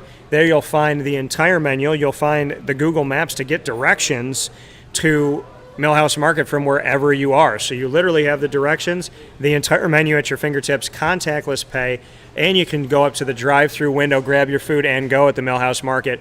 So easy from your pocket to get everything that you need and then be able to head off and on your way. They're open Tuesday through Saturday from 7 a.m. to 8 p.m. and on Sundays from 7 a.m. to 3 p.m. Make sure you make your way out to the drive-through window, the general store supporting local companies that are connected with the Millhouse Market, so they're paying it forward at Millhouse, supporting our community themselves and supporting other businesses that support our community, going one extra step, which I expect nothing less from Rebecca Alford and her team. And, of course, they have the indoor restaurant open Tuesday through Sunday, and, of course, you can go there every weekend and get the new bistro menu. It changes every week. You never know what Rebecca's going to come up with next. And their bakery, once it's gone for the day, it's gone. And there is not a cookie, a muffin, or an anything, that brownie that I have gotten at the Millhouse Market that isn't, you talk about not knowing where to rank people and everybody being on the same line. The maple brownie, number one. The M&M cookie, number one. The chocolate chip cookie, number one. The raspberry muffin, also number one. Head out to the Millhouse Market, find your favorites today, and support local at 3790 New York 13 in Pulaski, New York. Worth the drive every single time. With that being said, Mr. Sofka and I are back here inside of Hooters iDrive. This is Wake Up Call with Dan Tortora's Florida in Focus Week. We're on site on location in Orlando, Florida on 8801 International Drive. We call it live from iDrive. Hooters is here. The girls are here, the fantastic girls that we've had throughout this week. And I want to give a shout out to everybody who's been on the show, from Ashlyn, Savannah, as well as Macy, Jordan, and of course we had Holly, Portia, Kalaya in the first ones that we did, Jordan as well. So everybody that's been on the show, I want to thank all the Hooters girls and getting to know them a little bit better, as well as having wings all week long, which my stomach has been very thankful for. And I got to tell you, and I'm not saying it because I'm here, nobody makes a better Arnold Palmer with sweet tea and lemonade than Hooters. And not just Hooters, but Hooters Orlando, right here on 8801 International Drive. So we'll see you here tonight for our draft, and we're here right now with you and all throughout the week from 11 a.m. to 1 p.m. for Wake Up Call with Dan Tortora live from iDrive here at Hooters Orlando. So with that being said, tight end time, fantasy tight end rankings. Mike and I are going to go 1 through 20. I would ask any regular, average old NFL fan to go 1 through 6. But we're going to go 1 through 20. We're going to do 1 through 5, 6 through 10, 11 through 15, and 16 through 20. Mr. Sofka, I'll let you go first. Well, the guy you got to talk about first and foremost when you talk about tight ends is Travis Kelce. This is the guy everybody wants. This is the guy somebody's going to reach and take him at the end of the first round or the beginning of the second round. just prepare for him not to be on your team is what I'm saying. But if he does fall to you, don't overdraft him. I think he's good in the beginning parts of the second round. I think he's worth the leap there, especially in a PPR league. Darren Waller is closely right behind him. I think Darren Waller is going to put up number one worthy numbers, but Travis Kelce's in his way of being number one. And George Kittle, the founder of National Tight End Day, he's definitely capable of being in the top 3. He's capable of being number 1, but he's got some other guys to account for, Travis Kelce and Darren Waller. Then I go to TJ Hockenson. Look, TJ Hockenson did well in Detroit with Matt Stafford. I think he takes a step back, but Jared Goff also had good relationships with his tight ends when he was with the Rams, so I look for TJ Hockenson to stay about where he is. I've seen him as low as 6. I've seen him as high as 4, so I'm real confident where I have him at 4. And Mark Andrews, we've talked about this in the past when the Ravens took Hayden Hurst and Mark Andrews. They went to the well. They didn't just get water for when they were there. They brought some water back with them, and sure enough, that water they brought back with them, Mark Andrews is the guy who made it out long term. I've got him steady Eddie across the board at number 5, and I'm confident where I have him. Yeah, my top 5 is, obviously right there with you. Travis Kelce, number 1. I don't think we have to think about that too much. This is kind of a set it, move on. Like a Pat Mahomes or like a Tyreek Hill in the top 3. Travis Kelce says something about a team when your quarterback's number 1 in our fantasy rankings for quarterbacks. Our wide receivers, Tyreek Hill's right up there, and Travis Kelce's number 1 at tight end. So Kelce's my number 1 tight end.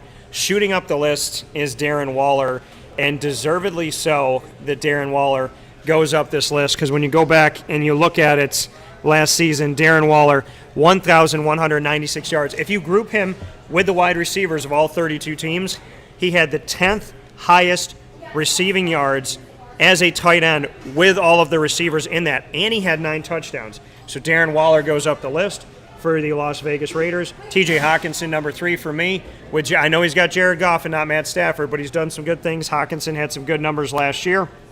So I'm looking forward to what he could put together this year. And I was happy with what he was able to do. It took him a little time to come on, but he has come on since then. So I'm looking forward to seeing TJ Hockenson this season. He's my number 3 for Detroit. Mike Gesicki, that'll make my guy who was here yesterday, Rick Etienne, very happy. There's Etienne and Etienne. It's spelled the same. And I told Rick is my favorite. Etienne is what I said. So Rick will be happy to see Mike Gesicki at number 4 with Tua Tagovailoa. And at number 5, you said across the board you felt comfortable doing this. I feel comfortable keeping him in the top 5. Last year he was our number 3. We were bold to pick it. He dipped a little bit to number 5, but Mark Andrews for Baltimore is number 5 for me as well. 6 through 10. Yeah, I'm going to take a step out, and I'm going to go Kyle Pitts. I think he's gonna pay off big. I think he's going to have an outstanding rookie campaign. Obviously a candidate for Offensive Rookie of the Year, a first, I guess, for a tight end. But I've seen him as high as 4, as low as 12, but most everybody's got him at 4, 5, or 6, so I'm confident where I have him at 6th in Atlanta.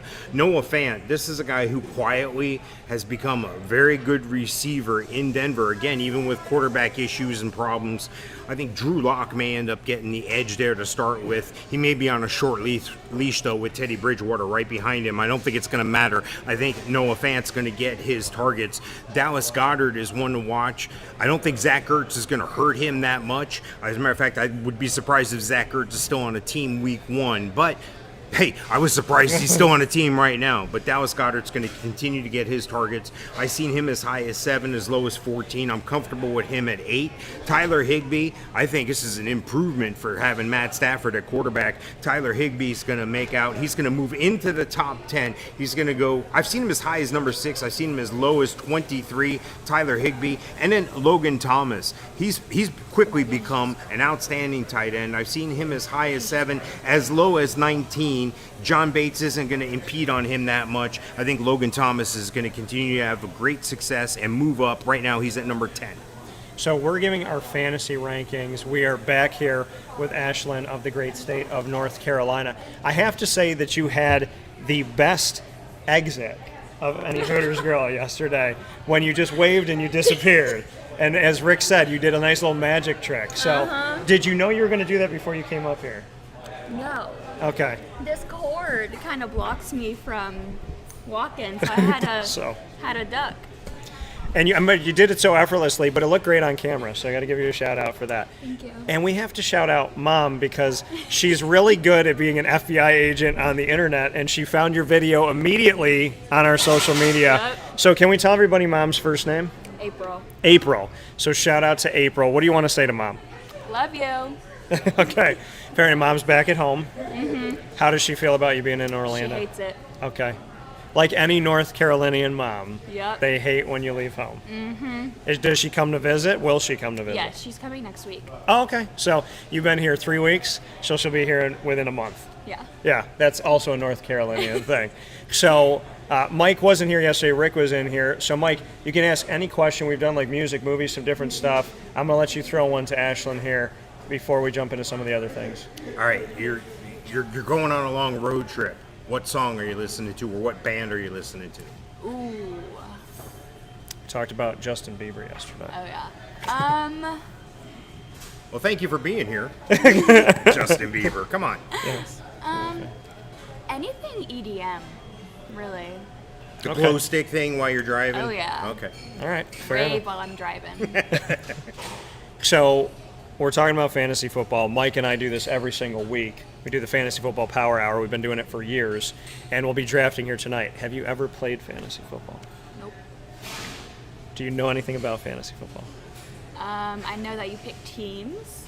Yes, you make your own team up of players of all different teams. Yes. Yeah. Do you rank them? We are currently ranking them. So we rank the quarterbacks, the running backs, the receivers, and the tight ends. Okay. That's what we're doing. Do you have a favorite team? I don't know if we talked about this yesterday. I like the Vikings. Okay, you like the Vikings. So do you have a favorite player on the Vikings? Oh, I don't know all that. Okay. Well, Dalvin Cook played for FSU, so he's the running back for Minnesota now. He's a guy to know. Justin Jefferson, Kirk Cousins. Take that with you. So when you say you're a Vikings fan and somebody in here that you're serving or whatever says, yeah, prove it, Justin Jefferson, Dalvin Cook, Kirk Cousins. Use that. You don't have to tell them I told you. This is coming from you, Ashlyn. So we got into a lot of stuff yesterday. You've been here for just a little bit. So what's one thing that you learned from Hooters Orlando that you didn't know?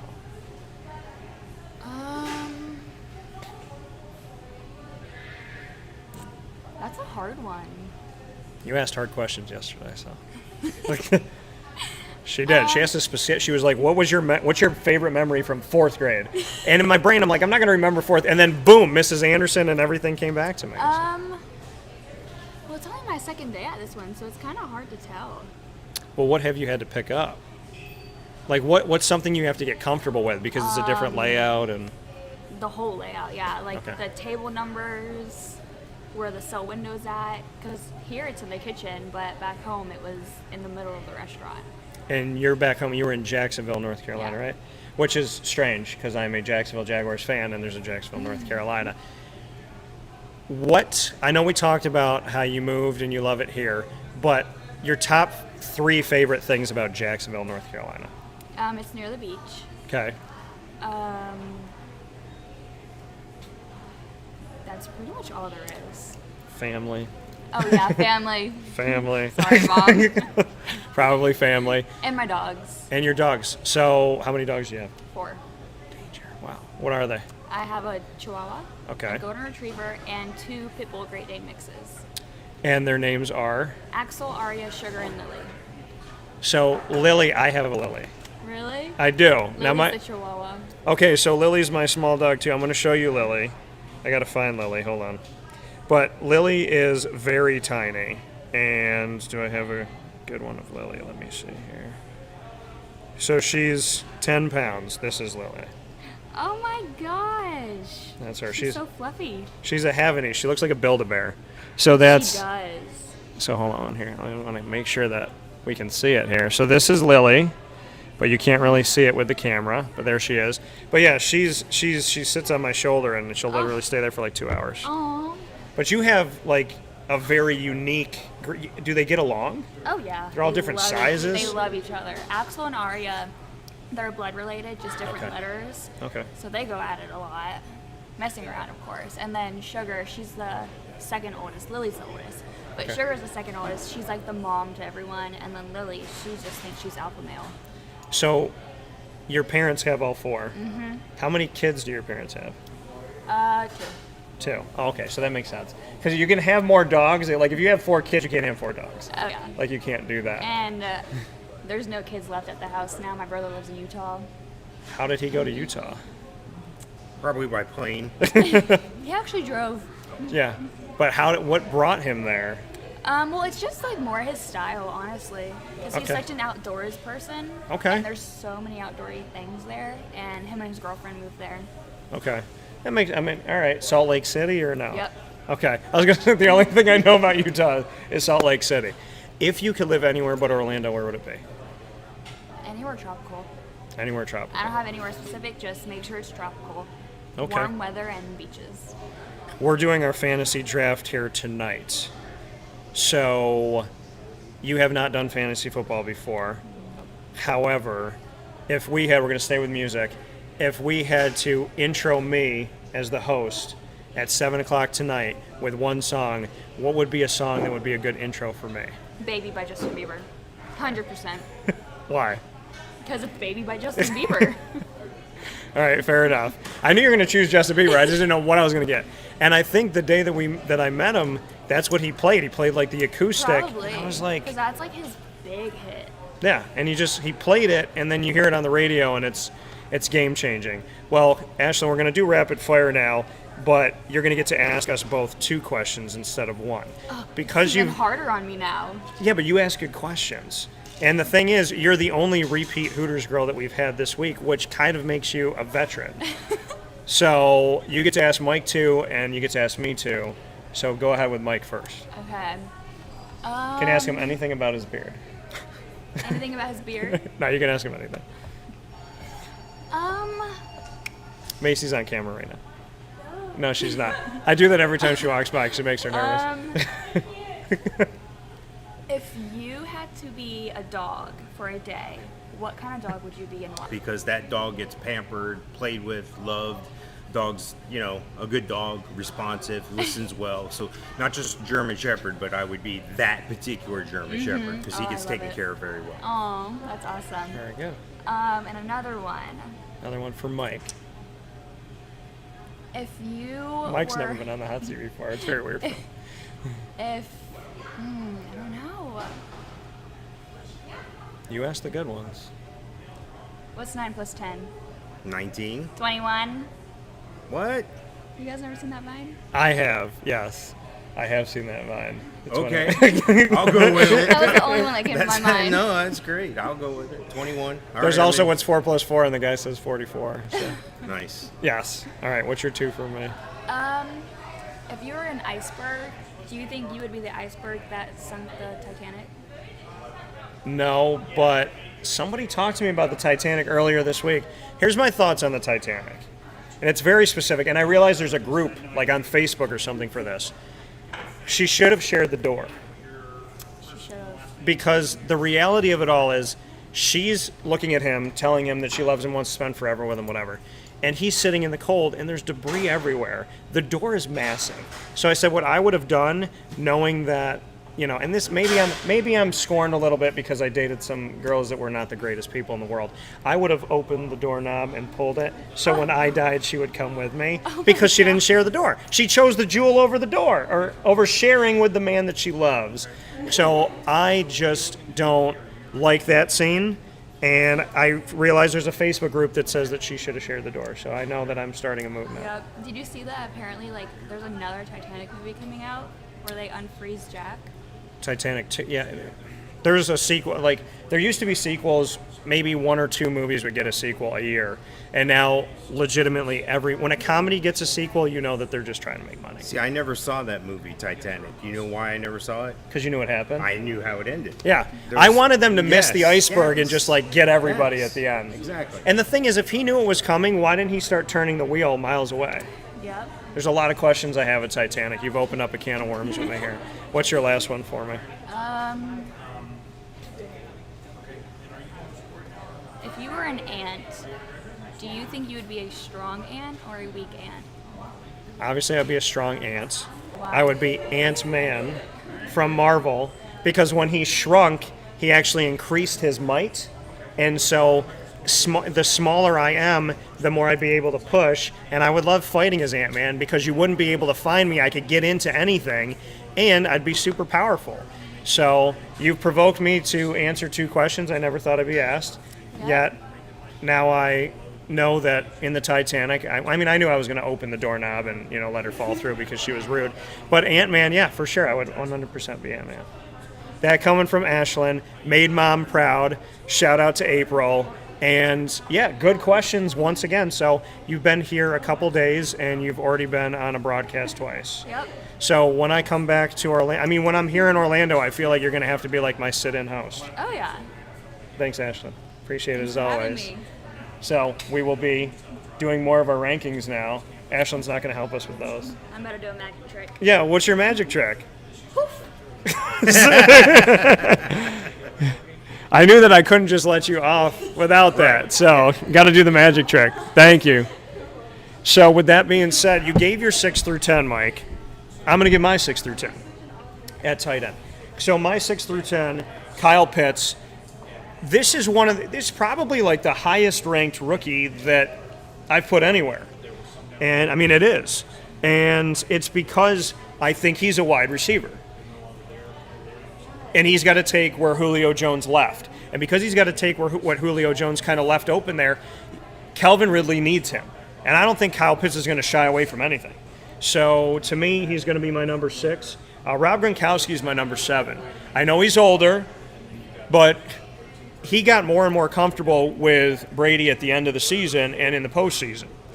And because he got more comfortable then, and he's got a year under his belt being in Tampa and being there with Bruce Arians and all that, like Brady getting more comfortable. If Brady getting more comfortable, he already won a Super Bowl, Gronk getting more comfortable with Brady again coming out of retirement, then, I would imagine his numbers will go up. I think people will draft him high because of Tampa, because it's him, because of the relationship. I don't know if I will go as high as 7, but I put him at 7 just because I can't argue other guys. I just think his output's going to be better. So that's why he's my number 7.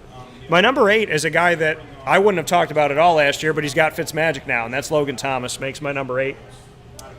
Falling to number 9, George Kittle. Why? Because I don't know what they're doing with Jimmy G. I don't know what they're doing with Trey Lance, and I don't know what that's going to mean for George Kittle. Their running backs have not worked out. Their receivers have not worked out. Deebo Samuel, is he healthy? Is he not healthy? So that's why George falls. And my number 10 is Robert Tonyan, because he did some things, but he wasn't consistently. He was good, but not great. You know what I mean? And what he brought to the table numbers-wise looks really good at the end of the year, but week to week, he wasn't the tight end that I was looking at to be my number 1 guy, so he falls to number 10 for me. What's your 11 through 15? Well, number 11, I'm right there. I'm right there with you with Robert Tonyan. I think he put up a good year last year. I think that Aaron Rodgers likes the tight end. J.C. Sternberger hasn't really panned out so far, so I just think you got to go with what works. The red zone guy, especially if you're in a touchdowns only league. Yeah. Robert Tonyan's a good candidate for you. I have to go with Irv Smith Jr. at number 12. He's in a contract year. He has to step up. Kyle Rudolph is gone. There's no more excuse. I've seen him as high as 18. I've seen him as low as 17. I'm comfortable where I have him at 12. Evan Ingram, I have him at number 13. He shouldn't be impeded on by Kyle Rudolph coming over. I think that if Daniel Jones is going to have any kind of year, he's going to have to rely on Evan Ingram. And Mike Gesicki, I have him at number 14. I don't think Hunter Long's going to step on him. I don't think Adam Sheehan's going to step on him. I'm comfortable where I have him at 14. I think Tua's going to make good use out of the tight end position as well as the wide receivers. Yeah. Jonnu Smith and Hunter Henry, those are my next 2 guys. They're technically tied at 15 because I think they're going to cannibalize each other. Hunter Henry's a little bit wobbled right now, and I saw Jonnu Smith look really good in preseason so far. But right now they're tied at 15. Yeah, my 11 through 15, Noah Fant makes my number 11. He gets in there for me. Again, because of the situation that he is in, not knowing is it Teddy Bridgewater, is it Drew Lock, this is what drops him to number 11 because he wasn't bad. He did some good things. He brought some good numbers last year. but ultimately it's hard for me to put him in a healthy spot. He had 673 yards and 3 touchdowns, but not knowing who the quarterback's going to be, obviously dropped Jerry Jeudy and Cortland Sutton out of our top 20 for receivers, so it drops Noah Fant down here a little bit. He just drops to 11 instead of out of the top 20 because there's not enough tight ends to put out there. Number 12 for me is Evan Engram of the Giants.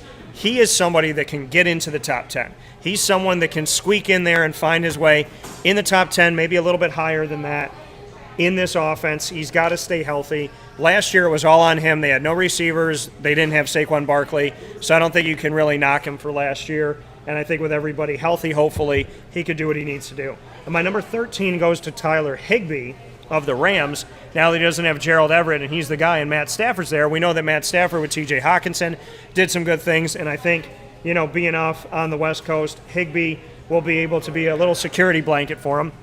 My number 14 is Dallas Goedert of Philadelphia. We knew that Zach Ertz would pass the torch. We didn't know it would be as unceremonious as it was here, where Ertz was out there with him the last couple of years, and then he just fell off, and he was maybe going to be trade bait, but then they didn't trade him, and now we are where we are, and it's very confusing. So put him in number 14. And number 15 for me is Jared Cook of New Orleans. I think that Adam Trautman's obviously there, but Jared Cook is somebody that has the longevity. He's got good numbers, so I think that he can do some good things there. Not that Trautman can eventually, during the season, start to rise up, but for right now, I have Jared Cook at 15. 16 through 20 for you, Mike. Adam Trautman from the Saints. Jared Cook is gone. He's 154 years old.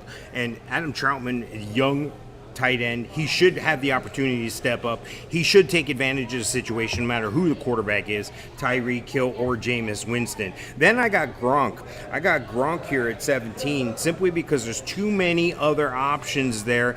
And I know Gronk has a good relationship with Tom Brady. I know Gronk wants to get in the red zone. I think Gronk is going to get his share of looks in the red zone. But you take a look at the tight ends on his own team. Take a look at Cameron Brady. Take a look at O.J. Howard. Then I'm not even mentioning the running backs or the wide receivers there. So there's just too many to mention. I've seen him ranked as high as 10. I've seen him as low as 25. I'm good at where do I have him here? 18. And look, Cole Kmet. Cole Kmet is a guy who, again, like Adam Trautman, this is his time to step up. He spent some time under Jimmy Graham. It's time for him to step up no matter who the quarterback is. Take your cravings on a cloud-like escape with Kmet. Gerald Everett's moved on to Seattle now. I think he's going to have a better opportunity there. Russell Wilson needs that tight end target. And I'm going to round out the top 20 here with Blake Jarwin. Blake Jarwin by default. I think he's going to get some looks, some opportunities. But again, there's 4 or 5 other guys that could have made it just into the top 20. But I think Gerald Everett's a solid lock there, and Blake Jarwin's a solid lock to get some red zone touchdowns. Yeah, my number 16, Gerald Everett, like you said, just making the list here at the bottom of the 20.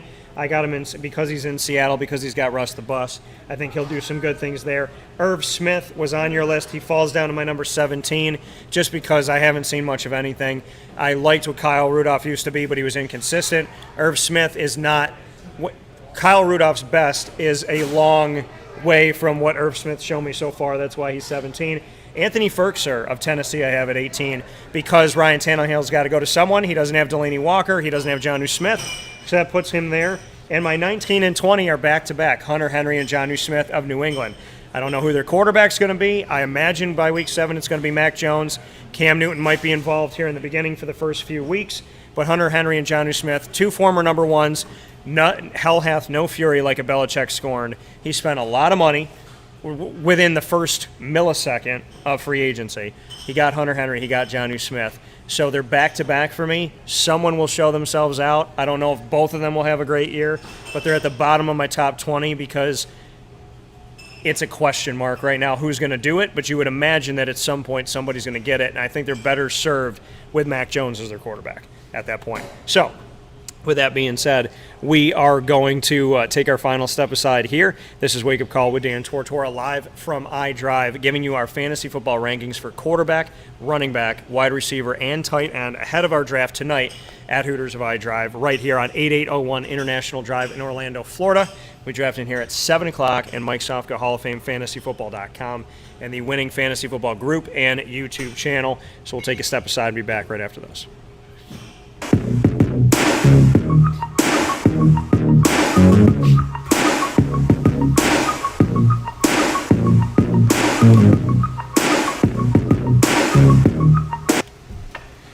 Avicoli is located on the corner of Route 57 and Wetzel Road in Liverpool, New York. Is your home for the Liverpool Warriors monthly exclusive sit-down broadcast with the student athletes, the coaches, and the administration. Within minutes, walking distance from Avicoli's is Liverpool High School. So support your local high school and your local businesses as well at Avicoli's, and of course with Liverpool High School. And Avicoli's open for you Tuesday through Sunday for lunch, dinner, and drinks. You can find them on the corner of Route 57 and Wetzel Road in Liverpool, New York. And of course, you can get them for takeout, delivery, and catering by calling 315-622-5100. That's 315-622-5100, and go to myavicolis.com. Canine Camp Dog Daycare and Canine Campground Dog Boarding available to you right off of Bridge Street in East Syracuse. The dog daycare there for you on 228 Old Bridge Street in East Syracuse, and right around the corner, the campground dog boarding for longer-term care for your furry-loving friend, 242 Johnson Street in East Syracuse. Talked with Ashlyn about her 4 dogs. Perfect place to bring them there in East Syracuse. Definitely worth the drive. Lily likes it, and that's the only endorsement that you need. The dog daycare, 315-437-7110 for more information, and the campground, 315-299-4013. PB&J's Lunchbox is that place that you love going to, that food truck that you followed all throughout Central and Upstate New York. Well, now their Streetside Cafe is open and centrally located, minutes from Destiny USA, the highway, the thruway, and Onondaga Lake Parkway. When you're jonesing for their food, you can find it Monday through Saturday from 9 a.m. to 7 p.m. Breakfast, lunch, and dinner served daily. Breakfast for dinner, dinner for lunch, whatever you want at PB&J's Lunchbox. They have the traditional favorites, and they have a very eclectic menu as well. For those of you that like to think outside the box, grilled peanut butter and jelly is award-winning, Philly cheesesteak wrap, the barbecue chicken quesadilla, and so much more at PB&J's Lunchbox, 663 Old Liverpool Road in Liverpool, New York. And, of course, Victory Sports Medicine and Orthopedics. I've trusted them for almost a decade with dealing with my body, and when it comes to preventative care, rehab, physical therapy, and surgery, look no further than a place that knows that every single day is one step toward your own personal victory. Dealing with injuries from head to toe, Victory Sports Medicine and Orthopedics wants to see you today. Led by Dr. Mark Petropoli, this team does something that so few places do when it comes to being a doctor, and that is listen, care, and walk you through the process. That is why I would tell anybody to go to 315-685-7544 on your phone and hit send, because you want to talk to Dr. Mark Petropoli and the team about your injury today. 315-685-7544 for Victory Sports Medicine and Orthopedics. With that being stated, Wake Up Call with Dan Tortora, live from iDrive, Hooters, Orlando, 8801 International Drive, the Hooters that we're at all week long, Florida in Focus, giving you everything you need from my second home and Mike's first home, bringing you fantasy football today. We did the top 20 quarterbacks, top 20 running backs, top 20 wide receivers, and top 20 tight ends, so that you, in one show, can be ready for your fantasy draft. Any final word, Mr. Sofka? Just take everything with a grain of salt. Make sure you check the injury list before you draft, the day before you draft. And surely if you have any other questions, reach out to us. Reach out to me at the website, halloffameffantasyfootball.com, the Facebook group, Winning Fantasy Football, or search us out on YouTube as well. I answer questions. I've been in drafts against other people, and other people come up and go, well, what do you think? Who do you think I should take? And even though that's counterproductive for me, I do give the advice. So I'm happy to answer any question anytime and help out any way I can. And that's the thing you'll find out with Mike and I every week in the Fantasy Football Power Hour, which is Wednesdays from 10 a.m. to 11 a.m. Eastern Time, normal time, on youtube.com/wakeupcalldt, facebook.com/wakeupcalldt, and facebook.com/livenowdt. And you can listen on mixlr.com/wakeupcalldt and the homepage of wakeupcalldt.com. We're always giving advice, and people say, well, if you're playing me this week or if I'm drafting against you, I don't want to listen. Mike and I give you the best information we can possibly give you because we want you to have the best team you can have. We're never going to shirk our chore of being a strong fantasy football mind in trying to win. Yeah, I'm sorry. Even in the same league, because you're only as good as the people you play against. Right. So, I mean, it's big deal. I won the office league, and nobody really knew what was going on, but I was the only. Who wants that? What is that? That's shallow. I'd rather have a challenge. So we want you to be at your best. So every single week we're going to give you the best advice that we can, even if it could affect our fantasy week. It pushes us to be better, and it pushes you to have everything that you need so that you're better prepared. And that's our number one priority here with the Fantasy Football Power Hour, is to make sure that you are prepared. So make sure you hang out with us. And, of course, after finding us live, you can find us on Stitcher, Spotify, MixLR, YouTube, iTunes and Apple Podcasts, iHeartRadio, Podbean, and TuneIn by searching Wake Up Call with Dan Tortora, or one word, wakeupcalldt.com. A shout out to everybody that watched and listened live, and of course a shout out to all of our Central and Upstate New York partners: Cafe Cubal, Carvel DeWitt, Wildcat Sports Pub, Avicoli's, Victory Sports Medicine and Orthopedics, Chick-fil-A Cicero and Chick-fil-A Clay, Canine Camp Dog Daycare, the Millhouse Market, Honda City of Liverpool, Pizza Man, Progressive Dental, as well as Mother's Cupboard, Canine Campground Dog Boarding, PB&J's Lunchbox, and Ma and Pa's Kettle Corn and Popcorn Factory right here in Orlando. And anywhere you can go to maandpaspopcorn.com in the United States and order with the promo code DT20. Get 20% off on me, maandpaspopcorn.com. Use the promo code DT20 at checkout. So with all that being stated, we're here for the rest of the week, live on-site on location with a new time, 11 a.m. to 1 p.m. from Hooters of iDrive, 8801 International Drive in Orlando, Florida. Thank you to the Hooters girls. Thanks to Ashlyn for joining us again, and all the girls that have joined us this week. Thank you, of course, to my longtime co-host for fantasy, Mr. Mike Sofka. Of course, I'm Dan Tortora. You are awesome. Find us on Facebook at Wake Up Call DT, Twitter at Call DT, and Instagram at Wake Up Call _DT. We'll be posting plenty from Hooters, video and pictures, of course, as we've done all throughout the week and last week. A lot of great stuff coming up. Shout out to M3 Digital, Michaela and Julia. Also, big time shout out to Tim, Farron, and Jeff from Hooters. We'll talk with you soon. God bless. No stress.